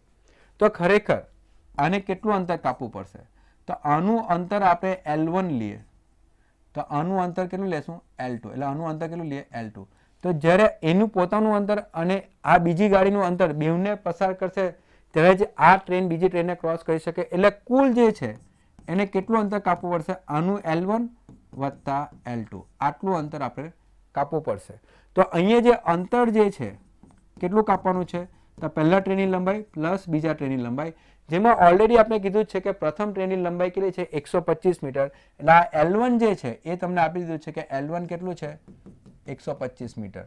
તો આ 125 મીટર આપ્યું છે, પણ L2 આપણે શોધવાનું છે. પ્રશ્ન એમ કહે છે કે બીજી ટ્રેનની લંબાઈ કેટલી, એટલે આપણે L2 શોધવાનું છે. તો અંતર કેટલું કાપવાનું છે બીજી ટ્રેનને પસાર કરતા? એ બંને ટ્રેનની લંબાઈનો સરવાળો L1 પ્લસ L2. અને મિત્રો આપણે જે છે એક જ દિશામાં જ્યારે પણ એકબીજાને ક્રોસ કરતી હોય તો ઝડપ જે છે રિલેટિવ સ્પીડ જે છે તે એકબીજામાંથી બાદ થશે. એટલે અહીંયા શું લેવાનું? x minus y. 40 માંથી 22 એટલે કેટલા થવાના? 18 કિલોમીટર પ્રતિ કલાક જે છે તે એની ઝડપ આવશે. એટલે જ્યારે પણ આપણે એક જ દિશામાં જતી હશે તો ઝડપ કેટલી થઈ જશે? 18 કિલોમીટર પ્રતિ કલાક જે છે એની રિલેટિવ ઝડપ થઈ જશે. પણ આપણે ખબર છે કે આ મીટરમાં આપ્યું છે તો 18 કિલોમીટર પ્રતિ કલાક એટલે 18 ગુણ્યા 5/18 તો આ થઈ જશે મીટર પર સેકન્ડ. તો આપણે જે છે ઝડપ કેટલી થઈ જશે? 5 મીટર પર સેકન્ડ. 18 ઉડી ગયા તો ઝડપ કેટલી થઈ જશે? 5 મીટર પર સેકન્ડ. તો મિત્રો અહીંયા અંતર જે છે આટલું છે, ઝડપ જે છે એ મળી ગઈ છે 5 મીટર પર સેકન્ડ. અને કેટલા સમયમાં? તો 1 મિનિટમાં. તો સમય કેટલો લાગે છે? 1 મિનિટ. અને 1 મિનિટ એટલે કેટલા થવાના? 60 સેકન્ડ. ખ્યાલ આવી ગયો મિત્રો? કેમ કે બધાને મીટર પર સેકન્ડમાં ફેરવવાના. અને હવે તમે જે છે કે આપણે જો ફોર્મ્યુલાનો ઉપયોગ કરીએ કે ઝડપ એટલે શું? તો અંતર ભાગ્યા સમય. તો અહીંયા તમે જોઈ શકો છો કે આની અંદર આપણે ઝડપ મળી ગઈ છે. ઝડપ કેટલી છે? તો ઝડપ જે છે એ 5 છે. અંતર કેટલું છે? તો 125 વત્તા L2 જે આપણે અહીંયાથી મળે છે. અને સમય કેટલો છે? 60. બરાબર, 60 સેકન્ડ. તો આને આપણે ક્રોસ લઈ ગઈએ તો કેટલા થવાના? 60 ગુણ્યા 5 કેટલા થશે? 300 ભાગ્યા 125 વત્તા L2. તો બીજી ટ્રેનની લંબાઈ L2 બરાબર કેટલા થવાના? 300 માંથી 125 આપણે બાદ કરીએ તો કેટલા થશે? 175 મીટર જે છે એ બીજી ટ્રેનની લંબાઈ છે. તો મિત્રો મેં એકદમ સિમ્પલ રાખ્યું છે સમજવા માટે. સિમ્પલ એટલા માટે રાખ્યું છે કે આપણે આ સમય આધારિત અંતર અને સમય આધારિત જે પણ પ્રશ્ન છે એમાં આપણે ખાસ એ જ રાખવાનું કે ઝડપ બરાબર કેટલું? અંતર ભાગ્યા સમય. હવે ઝડપ જ્યારે એક જ દિશામાં હશે ત્યારે ઝડપ શું થશે? માઇનસ થશે, x માઇનસ y. એટલે એ આ રીતે લેવાનું. સમય આપણે આપ્યો છે, એકબીજાને કેટલા સમયમાં ક્રોસ કરશે? 60 સેકન્ડ. અંતર બે ટ્રેનની લંબાઈનો સરવાળો એ આપણે ધ્યાનમાં રાખવાનું. અને પછી તમે આ ફોર્મ્યુલામાં મૂકો એટલે તમને જવાબ તમને મળી જશે. બધાને ખ્યાલ આવી ગયો મિત્રો? અહીંયા તો અહીંયા જે છે પ્રશ્નને સિમ્પલ બનાવવાનો છે, એકદમ કોમ્પ્લિકેટેડ નથી બનાવવાનો. એટલા માટે જે છે તમારે આટલું વસ્તુ ધ્યાનમાં રાખવાનું. આ બધું તમને સમજાવ્યું છે કે કેવી રીતે આ પ્રશ્ન થાય છે. જ્યારે આ ચેપ્ટર મારું આવશે ઓનલાઈન ત્યારે તમે એને શાંતિથી બરાબર સમજશો. અત્યારે રિવિઝન સેશન ચાલે છે તો ફક્ત આપણે એ ધ્યાન રાખવાનું છે કે પ્રશ્ન કેવી રીતે સોલ્વ થશે. ચાલો આગળ વધીએ. હવે જ્યારે એક જ દિશામાં હશે ને તો ઝડપની બાદ બાકી થઈ અને જ્યારે વિરુદ્ધ દિશામાં હશે તો બંને ઝડપનો સરવાળો થશે. એટલી વસ્તુ તમારે આની અંદર આપણે ધ્યાનમાં રાખવાનું છે. ચાલો આગળ વધીએ. ઓકે ઓકે ચાલો. હવે પ્રશ્ન જો, વિરુદ્ધ દિશામાં આવતી બે ટ્રેન, હવે તમને કીધું છે વિરુદ્ધ દિશામાં, અત્યારે તમને સમજાઈ ગયું. વિરુદ્ધ દિશામાં આવતી બે ટ્રેનની લંબાઈ અનુક્રમે 121 મીટર અને 99 મીટર છે. તેમની ઝડપ અનુક્રમે 40 કિલોમીટર પ્રતિ કલાક અને 32 કિલોમીટર પ્રતિ કલાક છે. તો એકબીજાને કેટલા સમયમાં ક્રોસ કરશે? તો એકબીજાને ક્રોસ કરતા એ લોકોને કેટલો સમય લાગશે? અહીંયા આપણે શોધવાનું શું છે? સમય. પણ પહેલા આપણે ઝડપ નક્કી કરીએ. હવે ઝડપ આપણે કેવી રીતે નક્કી કરશું? તો હવે બધાને ખ્યાલ આવી જશે. ઝડપ કેવી રીતે નક્કી કરશું? વિરુદ્ધ દિશામાં છે તો બંનેની ઝડપનો સરવાળો, એટલે પહેલાની ઝડપ કેટલી છે? 40, બીજાની ઝડપ કેટલી છે? 32. તો 40 વત્તા 32 કરશું તો કેટલા થશે? 72 કિલોમીટર પ્રતિ કલાક. પણ અહીંયા મિત્રો તમને ખ્યાલ આવી જશે કે આ કેમાં આપ્યું છે? મીટરમાં. જવાબ કેમાં માંગે છે? સેકન્ડમાં. તો આને આપણે ફેરવી કરીએ મીટર પર સેકન્ડ, એટલે ગુણ્યા 5/18, 18 ચોક 72, 4 5 20, તો આ કેટલા થવાના? 20 મીટર પર સેકન્ડ. તો ઝડપ કેટલી આવશે? 20 મીટર પર સેકન્ડ જે છે તે ઝડપ આવશે. હવે મિત્રો આપણે શું નક્કી કરશું? સમય શોધવાનો છે, એટલે આપણે અંતર નક્કી કરવાનું. હવે બે ટ્રેન છે, એકબીજાના વિરુદ્ધ દિશામાં છે, તો પણ શું થશે? બંને ટ્રેનની લંબાઈનો સરવાળો, એટલે પહેલાની લંબાઈ પ્લસ બીજાની લંબાઈ. પહેલાની લંબાઈ કેટલી આપેલી છે? 121 મીટર. બીજાના કેટલા છે? 99. તો 121 વત્તા 99 કરી નાખો તો 10, 12, તો કેટલા થવાના? 220 મીટર જે છે. બરાબર મિત્રો, 220 મીટર જે છે તે અંતર આવી જશે. અને હવે આપણે સમય શોધવાનો છે. જો મિત્રો આગલો પ્રશ્ન બરાબર સમય જાય, ફટાફટ તમને આવડી જાય. તો હવે આપણે સમય શોધવાનો છે. સમય કેટલા હશે? તો અંતર. સમય શોધવા માટે આપણે અંતર ભાગ્યા ઝડપ. બરાબર, કેમ કે ઝડપ એટલે શું? સમય ભાગ્યા, આપણે ખબર છે ને મિત્રો, ઝડપ એટલે શું? અંતર ભાગ્યા સમય. તો આપણે સમય જો શોધવાનું હોય તો શું થશે? અંતર ભાગ્યા ઝડપ. આ રીતે. તો અંતર કેટલું આવ્યું છે? 220 મીટર. ઝડપ કેટલું લેવાનું છે? 20. તો આ 0 0 ગયા 2 ગુણ્યા 11, એટલે 11 સેકન્ડ જે છે તે આપણો જવાબ. Option number C. જવાબ કેટલો આવશે? 11 સેકન્ડ. ખ્યાલ આવી ગયો મિત્રો બધાને? તો અહીંયા જે છે પ્રશ્ન તમે જોઈ શકો છો. તમે એને ભારે પણ બનાવી શકો, તમે એને સિમ્પલ બનાવી શકો. આગલા પ્રશ્નમાં કેમ વાર લાગી? કેમ કે મારે તમને સમજાવવું હતું કે આ થતું કેવી રીતે છે. પણ જ્યારે બીજી વખત પ્રશ્ન આવે તો તમે ફટાફટ એને સોલ્વ કરી શકો. ચાલો આગળ વધીએ.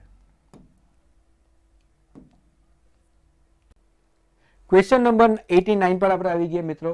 તો 3 મીટર ક્રોસ 2 મીટર પરિમાણનો દરવાજો 10 મીટર ક્રોસ 10 મીટર પરિમાણની દિવાલ પર છે. જો પેઇન્ટિંગનો દર પ્રતિ ચોરસ મીટર ₹2.5 હોય તો દિવાલને રંગવાની કિંમત શોધો. તો મિત્રો આ પ્રશ્ન તમે જોઈ શકો છો કે આ પ્રશ્ન કેમાંથી છે? ક્ષેત્રફળમાંથી છે. અને કયું ક્ષેત્રફળ આપ્યું છે? તો લંબચોરસ કે ચોરસ. હવે લંબચોરસ હોય કે ચોરસ હોય, એનું ક્ષેત્રફળ જે આપણે શોધવાનું હોય તો ક્ષેત્રફળ એટલે શું થાય? લંબાઈ ગુણ્યા પહોળાઈ. આ ખાસ ધ્યાન રાખવાનું. ક્ષેત્રફળ એટલે શું? લંબાઈ ગુણ્યા પહોળાઈ. તો આપણે શું મળશે? એનું ક્ષેત્રફળ. હવે મિત્રો પ્રશ્ન એમ કહે છે કે 3m ક્રોસ 2m પરિમાણનો દરવાજો 10m ક્રોસ 10m પરિમાણની દિવાલ, એટલે દિવાલ જે છે એ કેટલા બાય કેટલા છે? તો 10x10 ની છે. એટલે આપણે ખ્યાલ આવી જાય કે 10x10 ની આખી આ દિવાલ છે. અને દિવાલની અંદર જે છે એક દરવાજો છે, એનું કેટલું છે? 3x2 ના માપનો એક દરવાજો છે.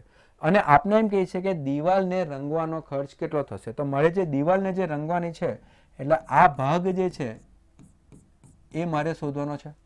તો આ ભાગ શોધવા માટે મિત્રો બધાને ખ્યાલ આવી ગયો હશે કે આખાના ક્ષેત્રફળમાંથી, એટલે દિવાલના ક્ષેત્રફળમાંથી જો દરવાજાનું ક્ષેત્રફળ હું બાદ કરી નાખું તો બાકીના ભાગનું ક્ષેત્રફળ મળશે.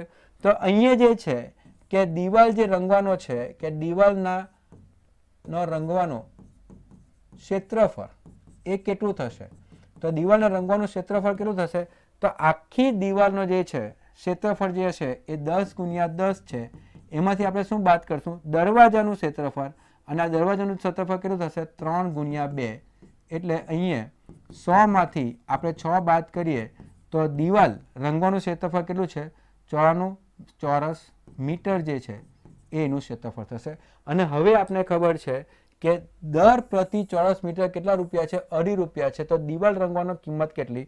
તો દિવાલ રંગવાની કિંમત, એટલે દિવાલ રંગવાની કિંમત કેટલી? તો દિવાલ રંગવાની કિંમત જે છે તો 1 મીટરના ₹2.5. તો 94 ચોરસ મીટરના કેટલા? એટલે 94 ગુણ્યા 2.5. હવે મિત્રો અહીં થોડું ધ્યાન રાખવાનું. આ 94 ગુણ્યા 2.5 છે, તો 2.5 એટલે એને 5/2 લખી શકાય. તો 2 4 8, 2 7 જા 14, તો 7 5 જા 35 એટલે 3, 5 ચોક 20 વત્તા 3 એટલે 23, તો 235 રૂપિયા જે છે એ થશે દિવાલ રંગવાનો ખર્ચ. અને અહીંયા આપણે આપ્યું છે ઓપ્શન નંબર એ. તો મિત્રો પ્રશ્ન થોડો સિમ્પલ હતો, તમને ખ્યાલ આવી જવો જોઈએ. આખા દિવાલના ક્ષેત્રફળમાંથી દરવાજાનું ક્ષેત્રફળ હું બાદ કરી નાખું તો જે દિવાલ રંગવાનો જે છે એનું ક્ષેત્રફળ મને મળી જશે, અને એને ગુણ્યા 2.5 કરા તો એની કિંમત પણ મને મળી જશે. તો પ્રથમ પ્રશ્ન હતો આપણે જોઈ લીધો છે કે આ પ્રથમ પ્રશ્ન ક્ષેત્રફળમાંથી છે. તો આગળ આપણે વધીએ, થોડા ક્ષેત્રફળ આધારિત પ્રશ્ન હવે શરૂઆત થશે. ચાલો પ્રશ્ન જુઓ. 40 ક્રોસ 25 મીટરનું લંબચોરસ ઘાસવાળું લોન 2 મીટર પહોળા રસ્તા દ્વારા બહારથી ઘેરાયેલું હોવું જોઈએ. 8.25 રૂપિયા પ્રતિ ચોરસ મીટરના દરે રસ્તાને સમતળ કરવાનો ખર્ચ કેટલો થાય? એટલે રસ્તાને સમતળ કરવાનો ખર્ચ કેટલો થાય તે આપણે શોધવાનું છે. તો પ્રથમ તો મિત્રો પ્રશ્ન બરાબર સમજીએ. 40 ક્રોસ 25 મીટરનું લંબચોરસ ઘાસવાળું લોન, એટલે આ જે છે 40 ક્રોસ 25 જે છે, તો 40 ક્રોસ 25 જે છે લંબચોરસ ઘાસવાળું લોન છે, અને 2 મીટર પહોળો રસ્તો દ્વારા બહારથી ઘેરાયેલું છે. અને બહાર જે છે કે એક પહોળો રસ્તો આપ્યો છે, અને કેટલા મીટરનો છે? એ 2 મીટરનો છે. એ કેટલા મીટરનો આપ્યો છે? એ 2 મીટરનો છે. એટલે આ 2 મીટર છે, તો આ 2 મીટર પહોળો રસ્તો છે, તો આ પણ 2 મીટર અને આ બાજુ પણ 2 મીટર. ખ્યાલ આવ્યો મિત્રો? તો આ વચ્ચે જે છે તે શું છે? લોન છે, કે ઘાસવાળું લોન અહીંયા છે. ને આપણો પ્રશ્ન એ છે કે ઘેરેલું હોવું જોઈએ. 8.25 રૂપિયા પ્રતિ ચોરસ મીટરના દરે રસ્તાને સમતળ કરવાનો ખર્ચ કેટલો? એટલે મારે રસ્તાને સમતળ કરવાનો છે, એટલે મારે આનું ક્ષેત્રફળ મને જોઈશે. કયા? આ રસ્તો જે છે એનું ક્ષેત્રફળ મને જોઈશે, તો જ મને એની કિંમત પણ મળશે. તો મિત્રો આ જે રસ્તાનું જે છે ક્ષેત્રફળ શોધવા માટે, કે રસ્તાનું ક્ષેત્રફળ જો મારે શોધવું હોય તો મને કેવી રીતે મળશે? તો રસ્તાનું ક્ષેત્રફળ શોધવા માટે મારે શું કરવું પડશે? આખા ક્ષેત્રફળમાંથી આ ભાગ જે છે તેને મારે બાદ કરવો પડશે. તો આખું જે ક્ષેત્રફળ છે અને આખું ક્ષેત્રફળ કેટલું છે તો એ મારે ગણતરી કરવાની, કે મને ખબર છે કે આ કેટલું છે? 40 મીટર છે. આ બાજુ 2 મીટર અને આ બાજુ 2 મીટર શું છે? પહોળો રસ્તો છે. એટલે કુલ જો આપણે લંબાઈ જોઈએ તો આ બાજુના 2 વત્તા 40, આ બાજુના 2 એટલે કેટલા થવાના? 44 જે છે મીટર એ થઈ જશે એની લંબાઈ. એટલે આ લંબાઈ કેટલી થશે? 40 વત્તા 2 વત્તા 2 એટલે 44 મીટર. એ જ પ્રમાણે આખું જે ક્ષેત્રફળ જે છે એની પહોળાઈ આપણે જોઈએ તો આ કેટલા થવાના? 25, ઉપર 2 અને નીચે 2 તો કેટલા થવાના? 27, એટલે 29 મીટર જે છે તેની પહોળાઈ થશે આ રીતે. તો 25માં ઉપરના 2 ઉમેરી દઉં, નીચેના 2 ઉમેરી દઉં તો કેટલા થવાના? 29 મીટર. તો આપણે જે છે કે આખું જે છે કે રસ્તા સાથે લોન આખું ક્ષેત્રફળ આપણે કેટલું મળશે? તો આખું ક્ષેત્રફળ જે છે, અને આખા ક્ષેત્રફળમાંથી આપણે કયું બાદ કરી નાખવાનું છે? કે લોન વાળું જે ક્ષેત્રફળ જે છે એનું જો આપણે બાદ કરી નાખીએ તો આપણે જવાબ મળી જાય. તો આખું ક્ષેત્રફળ કેટલું મળવાનું? તો 44 ગુણ્યા 29 એ આખું ક્ષેત્રફળ થશે. એમાંથી મારે બાદ શું કરવાનું છે? તો લોનનું ક્ષેત્રફળ. આ ક્ષેત્રફળ મારે બાદ કરવાનું છે. આની લંબાઈ કેટલી છે? 40, આની પહોળાઈ કેટલી છે? 25. તો અહીંયા મને જે છે રસ્તાનું ક્ષેત્રફળ મળશે. તો બધાને ખ્યાલ આવી ગયો હશે. આખાના ક્ષેત્રફળમાંથી લોનનું ક્ષેત્રફળ બાદ કરતા મને ક્ષેત્રફળ કોનું મળી જશે? રસ્તાનું. તો 44 ગુણ્યા 29 કરવાના આપણે. 44 ગુણ્યા 29 કેટલા થશે મિત્રો? તો અહીંયા જે છે કે શૂન્ય મૂકીએ પહેલાં, એટલે સરવાળો ગુણાકાર કરવાના છે. તો 2 4 8, 2 4 8, 9 4 36, 3 9 4 36 પ્લસ 3 39. તો આ કેટલા થવાના? 6 17 અને 12 1276 થશે. આ માંથી આ કેટલા થવાના? 25 ચોક 100, એટલે એમાંથી આપણે 1000 બાદ કરવાના છે. તો અહીંયા કેટલા થવાના? 276 ચોરસ મીટર જે છે એ રસ્તાનું ક્ષેત્રફળ છે. તો એની કુલ કિંમત કેટલી થવાની? તો કુલ કિંમત જે છે તે આપણે કીધું છે કે 1 ચોરસ મીટરના કેટલા રૂપિયા છે? 8.25. તો કેટલા ચોરસ મીટર છે? 276. તો 276 ગુણ્યા 8.25 એટલે 825 ભાગ્યા 100 થશે. તો અહીંયા 4 ગુણ્યા એટલે 4 થી ઉડાડીએ તો 4 ગુણ્યા 25 થશે. અહીંયા 4 6 24, 4 9 36. હવે 25 તાલી 75, 25 તાલી 75 એટલે 75 એટલે અગેન 25 તાલી કેટલા થવાના? 75. એટલે 2 વખત 25 તાલી 75, પાછા 25 તાલી 75 બાદ કરું તો અહીંયા 69 ગુણ્યા 33 જે છે એ કુલ રૂપિયા થવાના. હવે 69 ગુણ્યા 33 આપણે કરીએ તો કેટલા થાય છે? 0 3 9 27 2, તો 2070 3 9 27 2 3 6 18 19 20. તો આ કેટલા થવાના 7722 તો જવાબ કેટલો આવશે 2277 રૂપિયા જે છે એ કુલ ખર્ચ થશે એટલે ઓપ્શન કયો આવશે ઓપ્શન નંબર સી ખ્યાલ આવી ગયો મિત્રો બધાને તો અહીંયા આખાના ક્ષેત્રફળમાંથી આ ક્ષેત્રફળ આપણે બાદ કરીએ તો તમને રસ્તાનું ક્ષેત્રફળ મળી જાય અને રસ્તાના ક્ષેત્રફળ સાથે 1 ચોરસ મીટરના 8.25 છે તો કુલ રૂપિયા કેટલા થવાના તો 2277 જે છે એ કુલ આપણો જવાબ આવી જશે પ્રશ્ન જે છે ક્ષેત્રફળનો છે ઘનફળનો જે પ્રશ્ન છે ક્ષેત્રફળ અને ઘનફળ જે ચેપ્ટર જે છે એમાંથી આ પ્રશ્ન છે ખૂબ જ અગત્યનો અને ઇમ્પોર્ટન્ટ પ્રશ્ન છે ચાલો આગળ વધીએ વર્તુળના ક્ષેત્રફળ 124 ચોરસ સેન્ટીમીટર છે તો વર્તુળની ત્રિજ્યા શોધો હવે મિત્રો અહીંયા આપણે ખબર છે કે આપણે લંબચોરસનો જોયો પ્રશ્ન ચોરસનો પણ એક પ્રશ્ન જેવો આવી ગયો છે તો અહીંયા આપણે એમ કીધું છે કે વર્તુળના ક્ષેત્રફળ 154 ચોરસ મીટર છે તો વર્તુળની ત્રિજ્યા શોધવાની હવે વર્તુળની વાત કરીએ એટલે આ રીતે અને વર્તુળનું ક્ષેત્રફળ કેટલું તો વર્તુળનું ક્ષેત્રફળ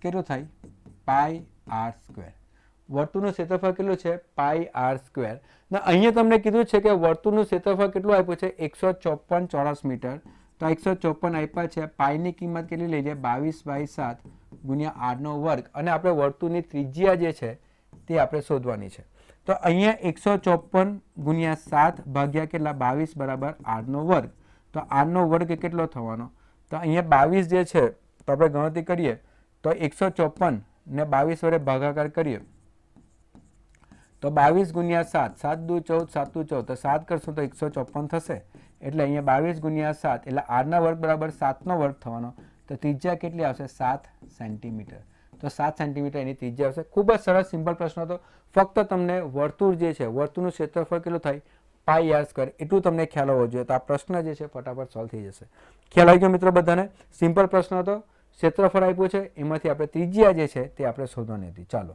આગળ વધીએ એક ઓરડાની લંબાઈ 8 મીટર પહોળાઈ 6 મીટર અને ઊંચાઈ જે છે 10 મીટર હોય તો તેમાં મોટા મોટો કેટલી લંબાઈનો સળિયો સમાઈ શકે તો મિત્રો અહીંયા તમે જોઈ શકો છો કે આ પ્રશ્ન કેમાંથી છે લંબઘન ખ્યાલ આવ્યો મિત્રો તો અહીંયા 3D આવી ગયું લંબઘન આવી ગયું હવે લંબઘન એટલે શું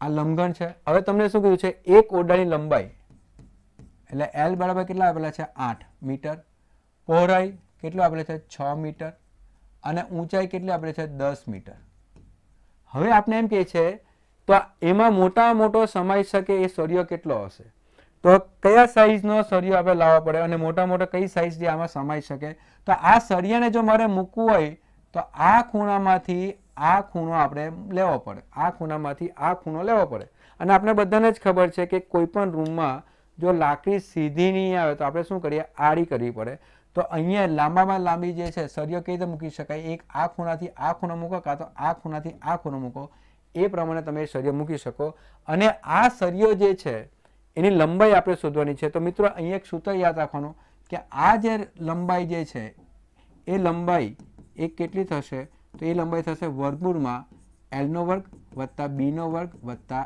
H નો વર્ગ તો કેટલો થશે વર્ગમૂળની અંદર L વર્ગ વત્તા B વર્ગ વત્તા H નો વર્ગ તો મોટા મોટી લંબાઈ જે છે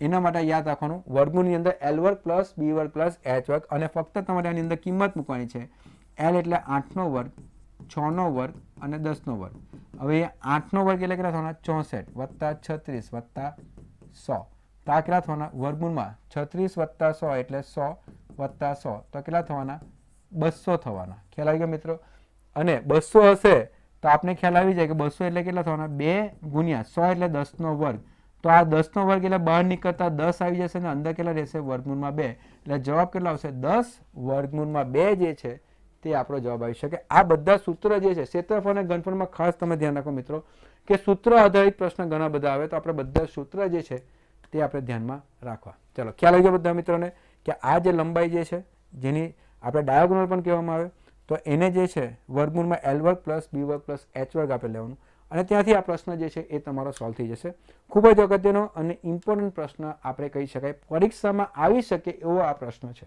ચાલો આગળ વધીએ આપણે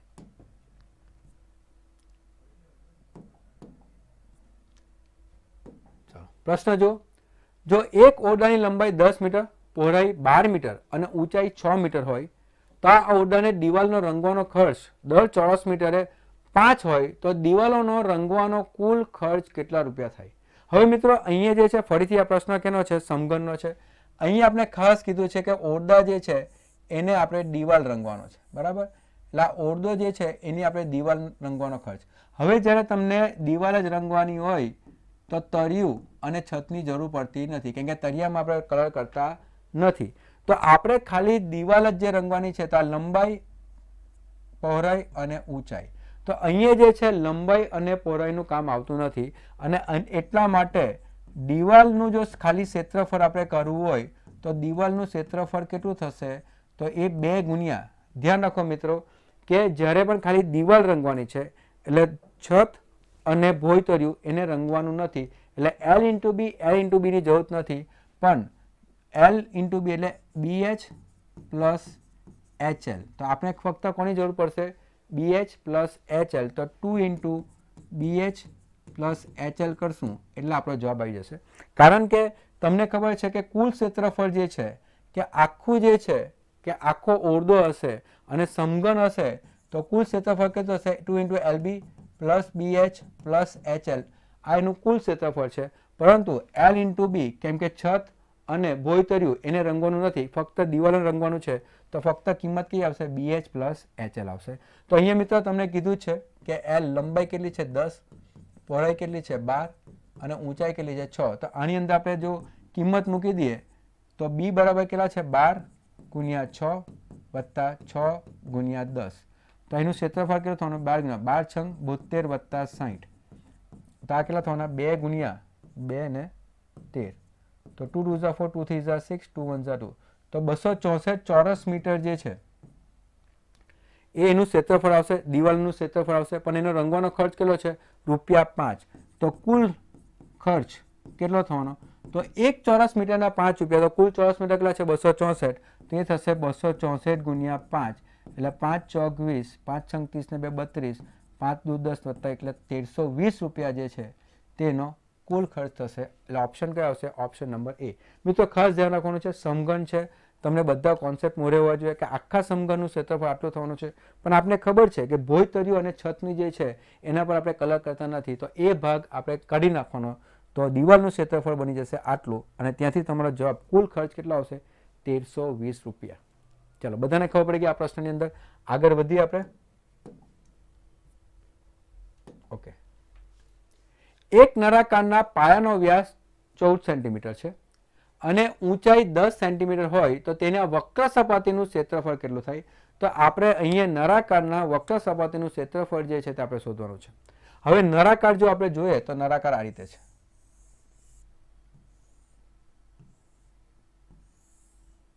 આ નળાકાર છે, બરાબર? આ રીતે અને એમ આ રીતે બનાવી દઈએ. હવે આ જે છે આ શું થશે? ત્રિજ્યા એટલે R, અને આ જે છે એ શું છે? એની ઊંચાઈ. ખ્યાલ આવી ગયો મિત્રો? એટલે આપણે એમથી જોઈએ તો આ થશે એની ઊંચાઈ. હવે આપણે જે છે કે નળાકારના પાયાનો વ્યાસ આપ્યો છે એટલે ડાયાગોનલ આપ્યો છે.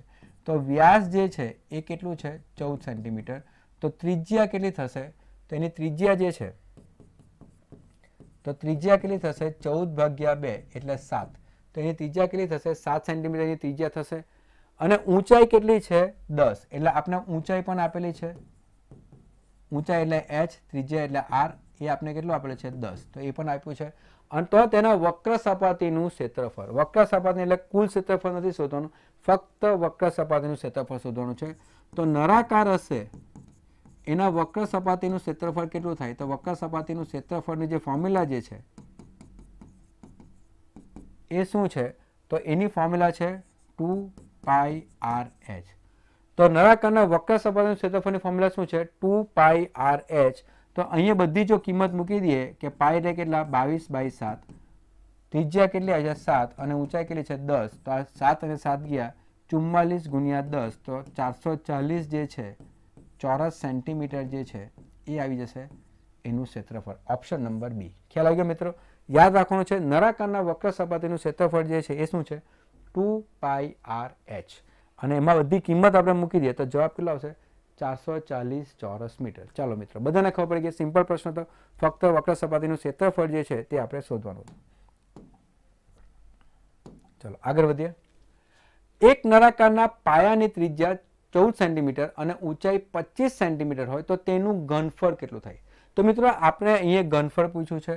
હવે નળાકારનું ઘનફળ, હવે નળાકારનું ઘનફળ એટલે કેટલું? પાઈ આર સ્ક્વેર એચ. તો નળાકારનું ઘનફળ જે છે એ છે પાઈ આર સ્ક્વેર એચ. ખ્યાલ આવી ગયો મિત્રો? નળાકારનું ઘનફળ કેટલું થશે? પાઈ આર સ્ક્વેર એચ. અને અહીંયા તમને પાઈની કિંમત કેટલી? 22/7. ત્રિજ્યા કેટલી આપી છે? તો ત્રિજ્યા જે છે 14 સેન્ટીમીટર છે. આરનો વર્ગ છે એટલે 14 × 14 કરી દઈશ. અને ઊંચાઈ કેટલી છે? 25. તો ઊંચાઈ કેટલી છે? 25. તો અહીંયાથી તમારે ખાલી ગણતરી કરવાની છે કે 5 7 × 14. તો આ કેટલા થવાના? 22 × 2 = 44 × 14 × 25 કરવું એટલે આપણે ઘન સેન્ટીમીટર એનો જવાબ મળશે. તો અહીંયા હવે 25 ચોક 100, 100 એટલે 1100, 1100 × 114 એટલે 154, એટલે 15400 ઘન સેન્ટીમીટર જે છે એ એનો જવાબ. તો જવાબ કેટલા આવશે? 15400 ઘન સેન્ટીમીટર.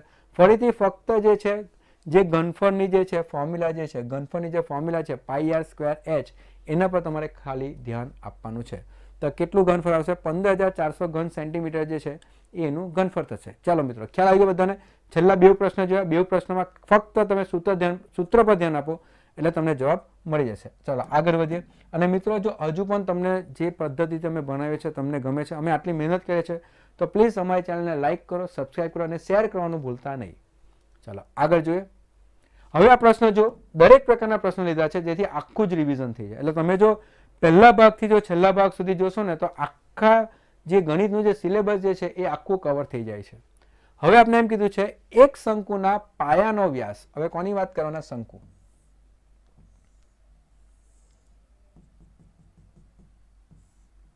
તો એક શંકુ જે છે એ આપણે એમ કહીએ છીએ એક શંકુના પાયાનો વ્યાસ 28 સેન્ટીમીટર.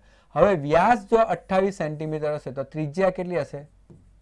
14 સેન્ટીમીટર. એટલે આર બરાબર કેટલા આપ્યા છે? 14 સેન્ટીમીટર ત્રિજ્યા તો આપણે આપી દીધી છે. કહી દીધું છે કેમ કે 28 જો વ્યાસ હશે તો વ્યાસનું અડધું શું થશે? ત્રિજ્યા. એટલે 14 સેન્ટીમીટર ત્રિજ્યા છે. તિર્યક ઊંચાઈ એટલે આ આપી છે. આ તિર્યક ઊંચાઈ એટલે એલ, એ કેટલા આપ્યા છે? 10 સેન્ટીમીટર તિર્યક ઊંચાઈ છે. તો તેનું કુલ સપાટીનું ક્ષેત્રફળ, તો કુલ સપાટીનું ક્ષેત્રફળ આપણે શોધવાનું છે.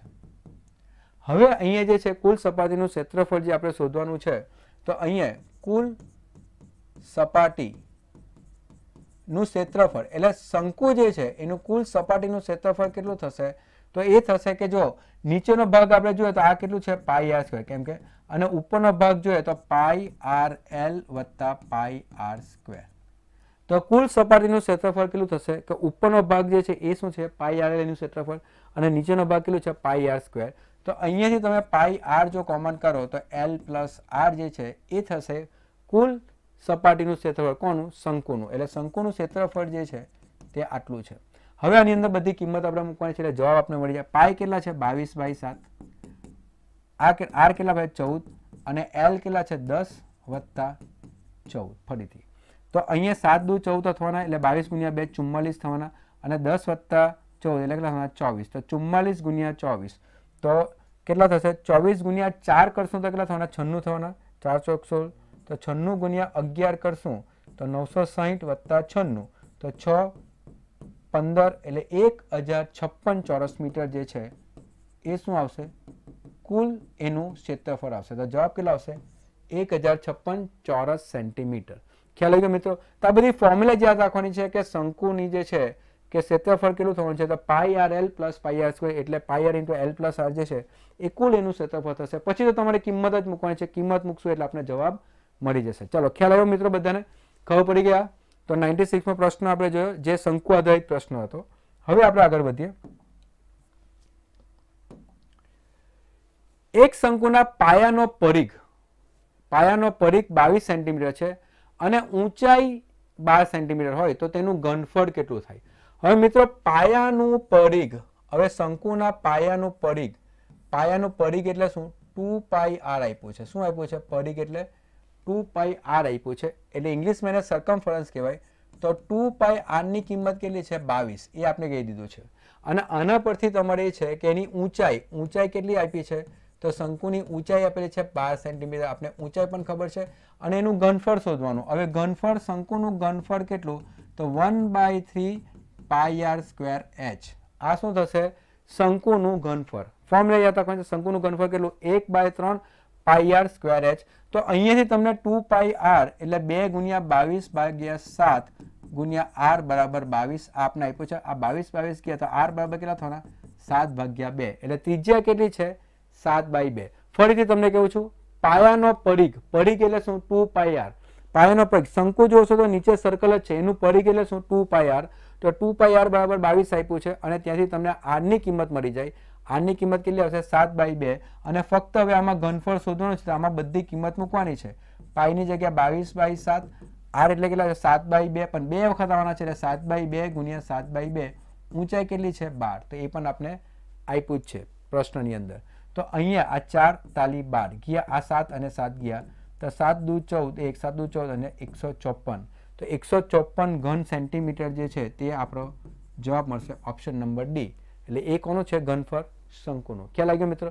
ફોર્મ્યુલા પર ધ્યાન આપવાનું છે અને પ્રશ્ન પર ધ્યાન આપવાનું છે. પરિઘ આપ્યું છે એટલે 2 પાઈ આર બરાબર 22, ત્યાંથી આરની કિંમત મળે, પછી બધી કિંમત તમે ફોર્મ્યુલામાં મૂકો એટલે આપણે જવાબ મળી જશે. ચાલો મિત્રો, અહીં આપણે શંકુ પણ જોયું, આગળ આપણે નળાકારના પ્રશ્ન પણ જોયા, હવે શંકુનો પ્રશ્ન પણ જોયો. આગળ વધતા જઈએ. 14 સેન્ટીમીટર વ્યાસના ગોળાના વક્ર સપાટીનું ક્ષેત્રફળ કેટલું થાય?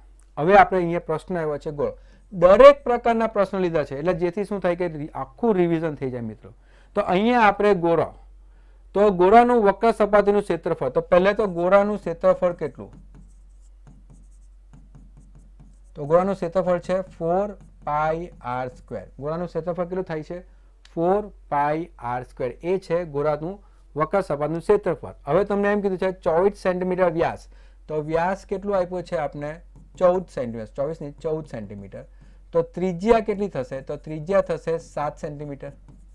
તો ત્રિજ્યા કેટલી થશે, 7 સેન્ટીમીટર. ફક્ત તમારે આની અંદર કિંમત મૂકવાની છે કે ગોળાનું ક્ષેત્રફળ કેટલું થવાનું, 4 ગુણ્યા પાઈ એટલે 22/7. ત્રિજ્યા કેટલી છે, 8 નો વર્ગ એટલે 7 ગુણ્યા 7 એટલે 7 અને 7 ગયા, 4 88 ગુણ્યા 7, 7 8 56, 7 8 56 પ્લસ 5 616. તો આ થશે 616 ચોરસ સેન્ટીમીટર. એ આપણો જવાબ, ઓપ્શન નંબર બી. સિમ્પલ પ્રશ્ન છે મિત્રો, ગોળો પૂછ્યો છે, ગોળાનું ક્ષેત્રફળ એટલે કેટલું, 4 પાઈ આર સ્ક્વેર. ચાલો, ખ્યાલ આવી ગયો બધાને? બધાને ખબર પડી ગઈ? તો ઘણા બધા પ્રશ્નો આપણે કરતા છે, હજુ આપણા પ્રશ્ન ચાલુ જ છે. તો ઘણી બધી મહેનત કરી છે આ બધા પ્રશ્ન બનાવવા માટે. તો મિત્રો ખાસ તમે પણ ખૂબ જ મહેનત કરજો પરીક્ષાની અંદર અને સારામાં સારા ગુણ તમે ગણિતમાં લાવજો અને પછી મને મેસેજ કરજો કે પ્લીઝ સર તમારા વિડીયોથી થોડોક અમને ફાયદો થયો હશે. તો ચાલો આગળ વધીએ આપણે. હવે પ્રશ્ન જો, 14 સેન્ટીમીટર ત્રિજ્યા ધરાવતા ગોળામાંથી, હવે ત્રિજ્યા કેટલી આપેલી છે, 16 સેન્ટીમીટર. ત્રિજ્યા કેટલી છે, 16 સેન્ટીમીટરની ત્રિજ્યા ધરાવતા ગોળામાંથી 2 સેન્ટીમીટર વ્યાસ ધરાવતી કેટલી નાની ગોળીઓ બનાવી શકાય? હવે મિત્રો આ પ્રશ્ન તમે જુઓ કે તમને એમ કીધું છે 16 સેન્ટીમીટર ત્રિજ્યા ધરાવતી ગોળામાંથી, એટલે આ જે છે 16 સેન્ટીમીટર ત્રિજ્યા ધરાવતી ગોળામાંથી 2 સેન્ટીમીટર વાળી નાની નાની કેટલી ગોળીઓ બનાવી શકાય, એટલે એક મોટો ગોળો છે એમાંથી કેટલી નાની નાની ગોળીઓ તમે બનાવી શકો. હવે આવા પ્રશ્નની અંદર આપણે શું કરવું પડશે, ઘનફળ શોધવું પડશે. અને ગોળાનું ઘનફળ એટલે કેટલું થશે, તો ગોળાનું ઘનફળ જે છે એ 4/3 પાઈ આર ક્યુબ, 4/3 પાઈ આર ક્યુબ. તો ગોળાનું ઘનફળ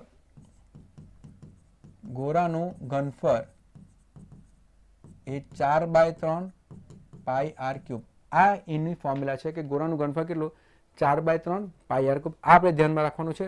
તો પ્રથમ જે છે કે આપણે એવું સોચીએ કે મોટો જે ગોળો છે મોટા ગોળાનું ઘનફળ અને આપણે એને V1 લઈ લઈએ, વોલ્યુમ, તો એ 4/3 પાઈ R1 નો ક્યુબ થશે. અને જે નાની ગોળીઓ બનાવવાની છે એનું કેટલું વ્યાસ છે, 2 સેન્ટીમીટર. હવે નાની ગોળીઓનું વ્યાસ કેટલું છે, તો એ છે 2 સેન્ટીમીટર. તો એની ત્રિજ્યા કેટલી થશે, 1 સેન્ટીમીટરની ત્રિજ્યા થશે. એટલે આને આપણે R2 લઈ લે, કેટલું છે, 1 સેન્ટીમીટર. અને આનું જો આપણે ઘનફળ જે છે કે નાની ગોળીઓનું ઘનફળ, એનું ઘનફળ આપણે V2 લઈ લઈએ તો એ થવાનું 4/3 પાઈ r2 નો ક્યુબ આ રીતે થશે. તો મિત્રો હવે જે છે આપણે ખાલી r ની કિંમત મૂકવાની છે, પણ ખાસ ધ્યાન રાખવાનું બેવનું અલગ અલગ શોધશું તો સમય વધારે લાગે. તો આપણે એ સમજવાનું છે કે મોટા ગોળાનું ક્ષેત્રફળ આટલું છે, જેમાં r1 ની કિંમત કેટલી છે 16, અને નાનું જે છે, નાનું જે ગોળું છે એટલે નાની ગોળીઓ જે છે એની જે છે એની ત્રિજ્યા કેટલી છે 1 સેન્ટીમીટર. તો આપણે ખબર છે કે એક ગોળી બનાવવા માટે આટલા ઘનફળની જરૂર પડે, તો આટલા ઘનફળમાંથી એક ગોળી બનશે, તો આટલા મોટા ઘનફળમાંથી કેટલી ગોળીઓ બનાવાય, તો કેટલી ગોળીઓ બનશે, તો એના માટે આપણે શું કરવાનું કે v1/v2 કરી નાખવાનું, એટલે આનું ઘનફળ ભાગ્યા આનું ઘનફળ. ફરીથી સમજાવું છું. આટલા એટલે આ જે ગોળી જે છે આટલા આ એક ગોળી જે છે એના ઘનફળમાંથી એક ગોળી બને, એટલે આટલા ઘનફળમાંથી એક ગોળી બનશે, તો આટલા મોટા ગોળામાંથી કેટલી ગોળીઓ બનશે, એટલે કેવી રીતે આવશે v1/v2, એટલે આનું જે છે ઘનફળ 4/3 પાઈ r1 નો ક્યુબ ભાગ્યા આનું ઘનફળ કેટલું 4/3 પાઈ r2 નો ક્યુબ. તો હવે આ બેઠું જ નીકળી જશે, એટલે આપણી ગણતરીમાંથી આવશે જ નહીં. તો અહીંયા કેટલું થશે r1 નો ઘન ભાગ્યા r2 નો ઘન. હવે r1 કેટલા છે 16, એટલે અહીંયા કેટલા થવાના 16 નો ઘન, r2 કેટલા છે 1, એટલે 1 નો ઘન, 1 નો ઘન તો 1 જ થવાનો. તો આપણે ફક્ત શું શોધવાનું છે 16 નો ઘન. હવે 16 નો ઘન કેટલા થાય, 16 નો વર્ગ કરીએ તો કેટલા થવાના 256, અને 256 ગુણ્યા 16 કરવાના તો કેટલા થશે 2560, 6 છંગ 36, 6 55 30 વત્તા 3 33, 6 દુ 12 એટલે 15, તો 6 9 0 તો કેટલા થવાના 4096. તો કેટલી ગોળીઓ બની શકે 4096 ગોળીઓ જે છે એ તમે બનાવી શકો. તો મિત્રો બધાને ખ્યાલ આવી ગયો હશે. આનું ઘનફળ મોટા ગોળાનું ઘનફળ, નાની ગોળીઓનું ઘનફળ, આટલા ઘનફળમાંથી એક ગોળી બનશે, તો આટલા ઘનફળમાંથી કેટલી ગોળીઓ બનશે, પણ બેવને અલગ અલગ નથી શોધવાના, કેમ કે એમાં સમય બહુ લાગશે. તમારે ધ્યાન રાખવાનું કે આવા પ્રશ્નની અંદર મોટું ઘનફળ ઉપર લાવવાનું, નાનું ઘનફળ નીચે લાવવાનું, v1/v2 કરવાનું, એટલે આ ઘનફળ ભાગ્યા આ ઘનફળ, તો આ બધી કિંમત ઉડી જાય તો ખાલી r1 ભાગ્યા r2 જે છે જે ઘનમાં છે, r1 નો ઘન ભાગ્યા r2 નો ઘન પરથી તમને ડાયરેક્ટ જવાબ મળી જાય 4096 ગોળીઓ. ચાલો બધાને ખ્યાલ આવી ગયો છે મિત્રો, આગળ વધીએ આપણે. તો અહીંયા જે છે આપણે જોયું કે ક્ષેત્રફળ અને ઘનફળના થોડા ભારે પણ નહીં કહેવાય, પણ હલકા ફુલકા જે છે પ્રશ્ન આપણે જોયા, થોડા પ્રશ્ન જોયા, પણ આવા પ્રશ્ન પૂછાય છે એટલા માટે આવા પ્રશ્ન મેં જે છે આની અંદર લીધા છે. તો હવે આપણે જોઈએ 100મો પ્રશ્ન, સાદું વ્યાજના પ્રશ્ન આવી ગયા છે. સાદા વ્યાજે એક રકમ 8 વર્ષમાં 2 ગણી થાય છે તો વ્યાજનો દર કેટલો? તો મિત્રો અહીંયા જે છે તમારે ખાસ ધ્યાન આપવાનું છે, સાદા વ્યાજે એક રકમ 8 વર્ષમાં 2 ગણી થાય છે. તો મિત્રો સાદું વ્યાજની જ્યારે પણ આવે અને 2 ગણી થાય, 3 ગણી થાય, તો એમાં ડાયરેક્ટ સૂત્રનો તમે ઉપયોગ કરી શકો. એટલે આપણે જ્યારે એમ કહીએ છીએ કે 2 ગણી થતી છે, હવે 2 ગણા થાય એનો અર્થ શું થાય, 2 ગણા થાય એનો અર્થ શું થાય કે 100 રૂપિયા મૂકું તો કેટલા થાય છે 200, એટલે હું મુદ્દલ 100 રૂપિયા મૂકું તો મારા કેટલા થાય છે 200. એનો અર્થ એ થાય કે મને વ્યાજ પણ 100 રૂપિયા મળે તો 100 રૂપિયા મૂક્યા અને વ્યાજ પણ 100 રૂપિયા મળે તો 200 થવાનો. તો આની અંદર તમારે સિમ્પલ યાદ રાખવાનું છે કે સાદું વ્યાજમાં જ્યારે બમણા થાય અને બમણા થશે કાં તો 2 ગણા થશે તો r ઇન્ટુ n બરાબર કેટલા થઈ જાય 100, કેમ કે ફરક કેટલાનો છે 100 નો આવશે, તો rn બરાબર કેટલા થશે 100. હવે કેવી રીતે થશે rn બરાબર 100? તો આ રીતે કે સાદું વ્યાજ એટલે સિમ્પલ ઇન્ટરેસ્ટ, એ આપણે ખબર છે PRN/100 લખાય. હવે તમે અહીંયાથી જુઓ કે વ્યાજ કેટલું મળે છે, બમણા થાય એટલે 100 ના 200 મળે, તો વ્યાજ કેટલું મળે 100 રૂપિયા, મુદ્દલ કેટલું હતું 100 ગુણ્યા rn ભાગ્યા 100, તો આ 100 ગયા તો rn બરાબર કેટલા આવ્યા 100. પણ આપણે દર વખતે આ કરવાની જરૂર નથી. 2 ગણા થશે તો rn બરાબર 100 લેવાના. જો હવે તમને એવું કીધું હશે કે 3 ગણા થાય, 3 ગણા થાય તો 100 ના કેટલા થવાના 300, તો ફરક કેટલાનો આવવાનો 200, તો rn બરાબર કેટલા લેવાના 200. આ રીતે તો 2 ગણા કીધા, 3 ગણા કીધા, તો ડાયરેક્ટ તમે rn ની કિંમત લઈ શકો. તો અહીંયા મિત્રો તમને કીધું જ છે કે સાદા વ્યાજે એક રકમ 8 વર્ષમાં 2 ગણી થાય.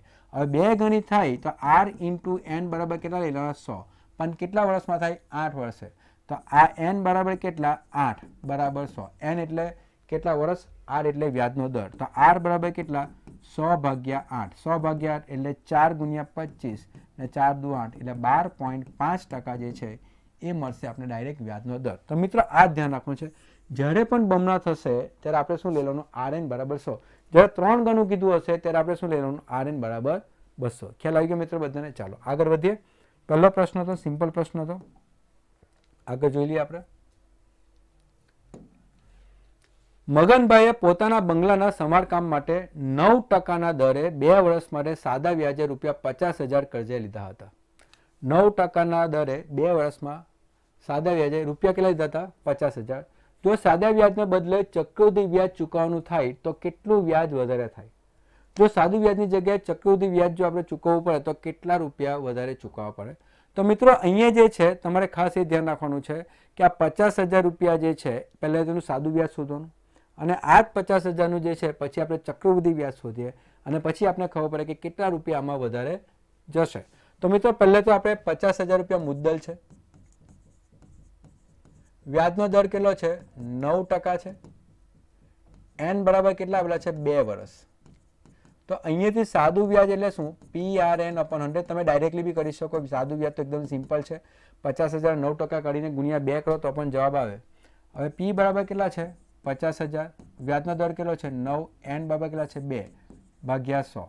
તો 2 મીંડા ગયા. તો આ કેટલા થવાના?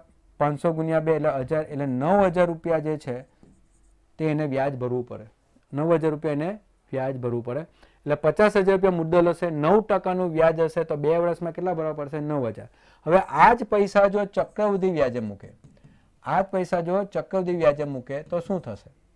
તો મિત્રો અહીંયા એક સિમ્પલ સાદી ફોર્મ્યુલા કે જો 2 વર્ષની ગણતરી કરવાની હશે, 2 વર્ષની ગણતરી માટે આપણે ચક્રવૃદ્ધિ વ્યાજમાં શું યાદ રાખવાનું? 2/1. 2 વર્ષના ચક્રવૃદ્ધિ વ્યાજ માટે શું યાદ રાખવાનું છે? 2/1. તો હવે આ ચક્રવૃદ્ધિ વ્યાજની ગણતરી કેવી રીતે કરવાની? તો રકમ કેટલી છે? ખાસ ધ્યાન આપો. રકમ કેટલી છે? 50,000. હવે 50,000 પર વ્યાજનો દર કેટલો છે? 9%. તો 50,000ના 9% કરશો તો કેટલા થવાના? 4500 રૂપિયા થશે. 50,000 9% કેટલા થવાના? 4500. હવે 2 વર્ષનું જો ચક્રવૃદ્ધિ વ્યાજ શોધવાનું હશે તો મિત્રો શું યાદ રાખવાનું? 2/1 યાદ રાખવાનું છે. તો અહીંયા 50,000ના 9% કેટલા થવાના? 4,500. હવે અહીંયા પહેલા 2 નો ઉપયોગ કરો અહીંયા, એટલે 4500 ગુણ્યા 2 કરશો તો કેટલા થવાના? 9,000 રૂપિયા. હવે મિત્રો ધ્યાન રાખજો કે હવે શું કરવાનું છે? આ 4500 જે છે તે અહીંયા મૂકી દો અને ફરીથી એના 9% કરો. તો ફરીથી 9% કરીએ તો 9 × 45, 9 × 4 36 + 4 કેટલા થવાના? 40. તો 405 રૂપિયા થશે. જો પાછા 45, 9 × 5 = 45 એટલે 4, 9 × 4 = 36 + 4 કેટલા? 40. તો અહીંયા 405 થશે. હવે આ એકનો ઉપયોગ અહીંયા કરો તો 405 ગુણ્યા કેટલા થવાના? 405.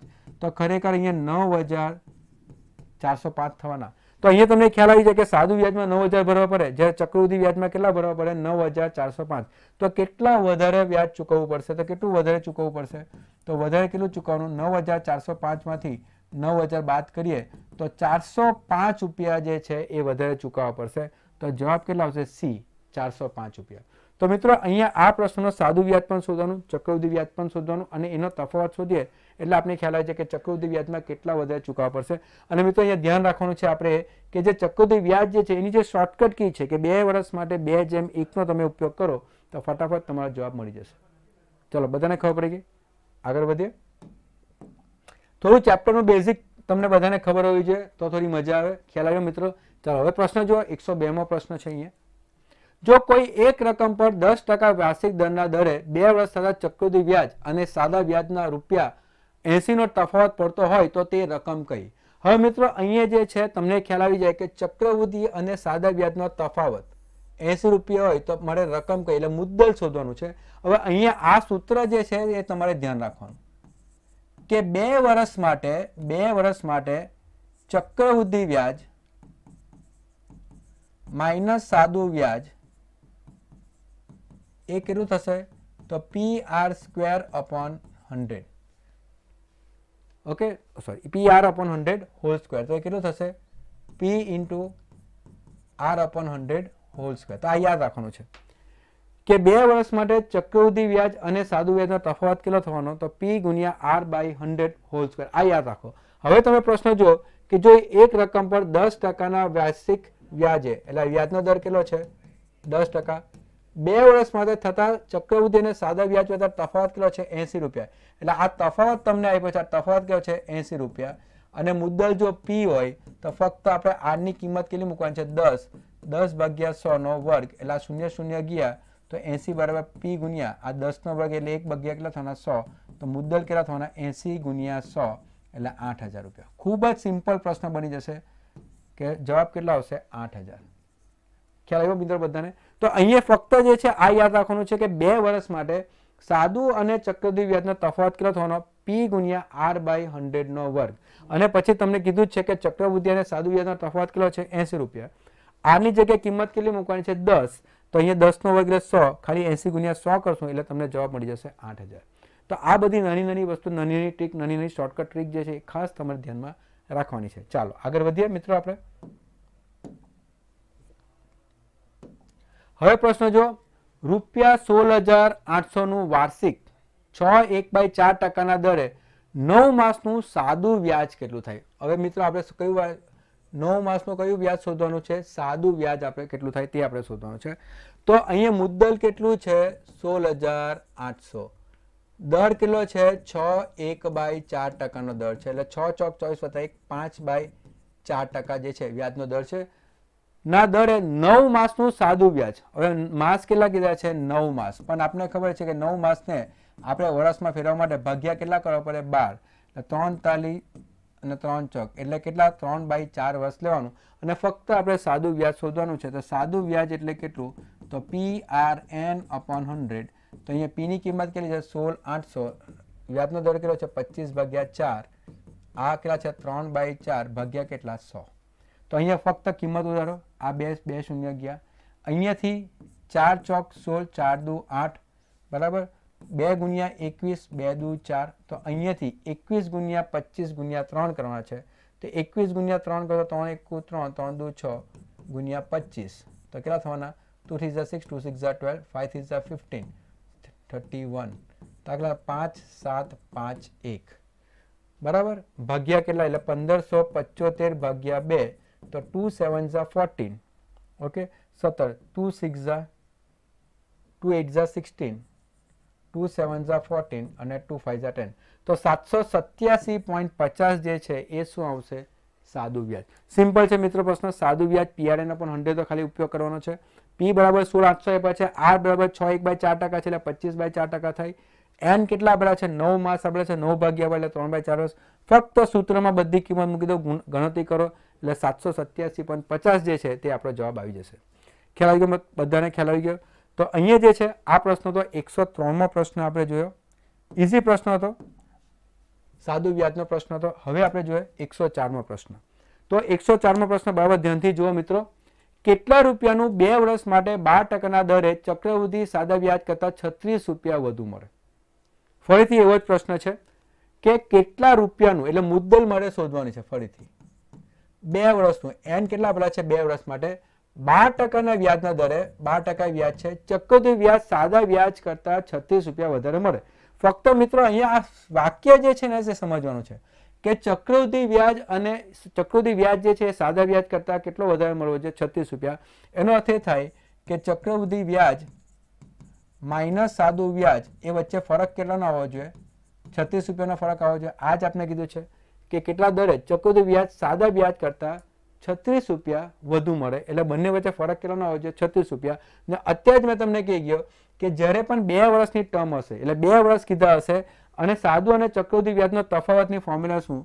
કે ચક્રવૃદ્ધિ વ્યાજ માઇનસ સાદું વ્યાજ. તો એ તફાવત કેટલા આવવાનો છે? P × R/100 નો વર્ગ. તો આ તમારે યાદ રાખવાનું છે. અહીંયા મને ખ્યાલ આવી ગયો કે આ બંને વચ્ચે તફાવત કેટલાનો આપણે 36 રૂપિયા. તો આ થશે 36 રૂપિયા. P આપણે શોધવાનું છે. R ની કિંમત કેટલી છે? 12/100 નો વર્ગ.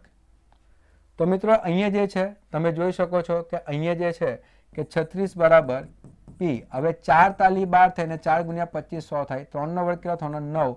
25 નો વર્ગ કેટલો થવાનો? 625. તો P બરાબર કેટલા? 36 ગુણ્યા 625 ભાગ્યા 9. તો અહીંયા જે છે 9 ચોક 36. તો 6 5 4 4 5 24. તો કેટલા થવાના?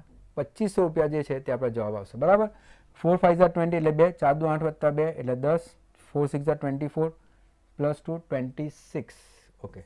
625 ગુણ્યા 4, 4 5 20, 4 દુ 8 9 10, 4 6 24. તો 2500 રૂપિયા જે છે એ શું આવશે? મુદ્દલ આવશે. એટલે ઓપ્શન નંબર કયો આવશે? D.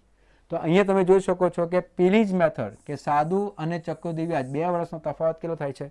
P × R/100 whole square.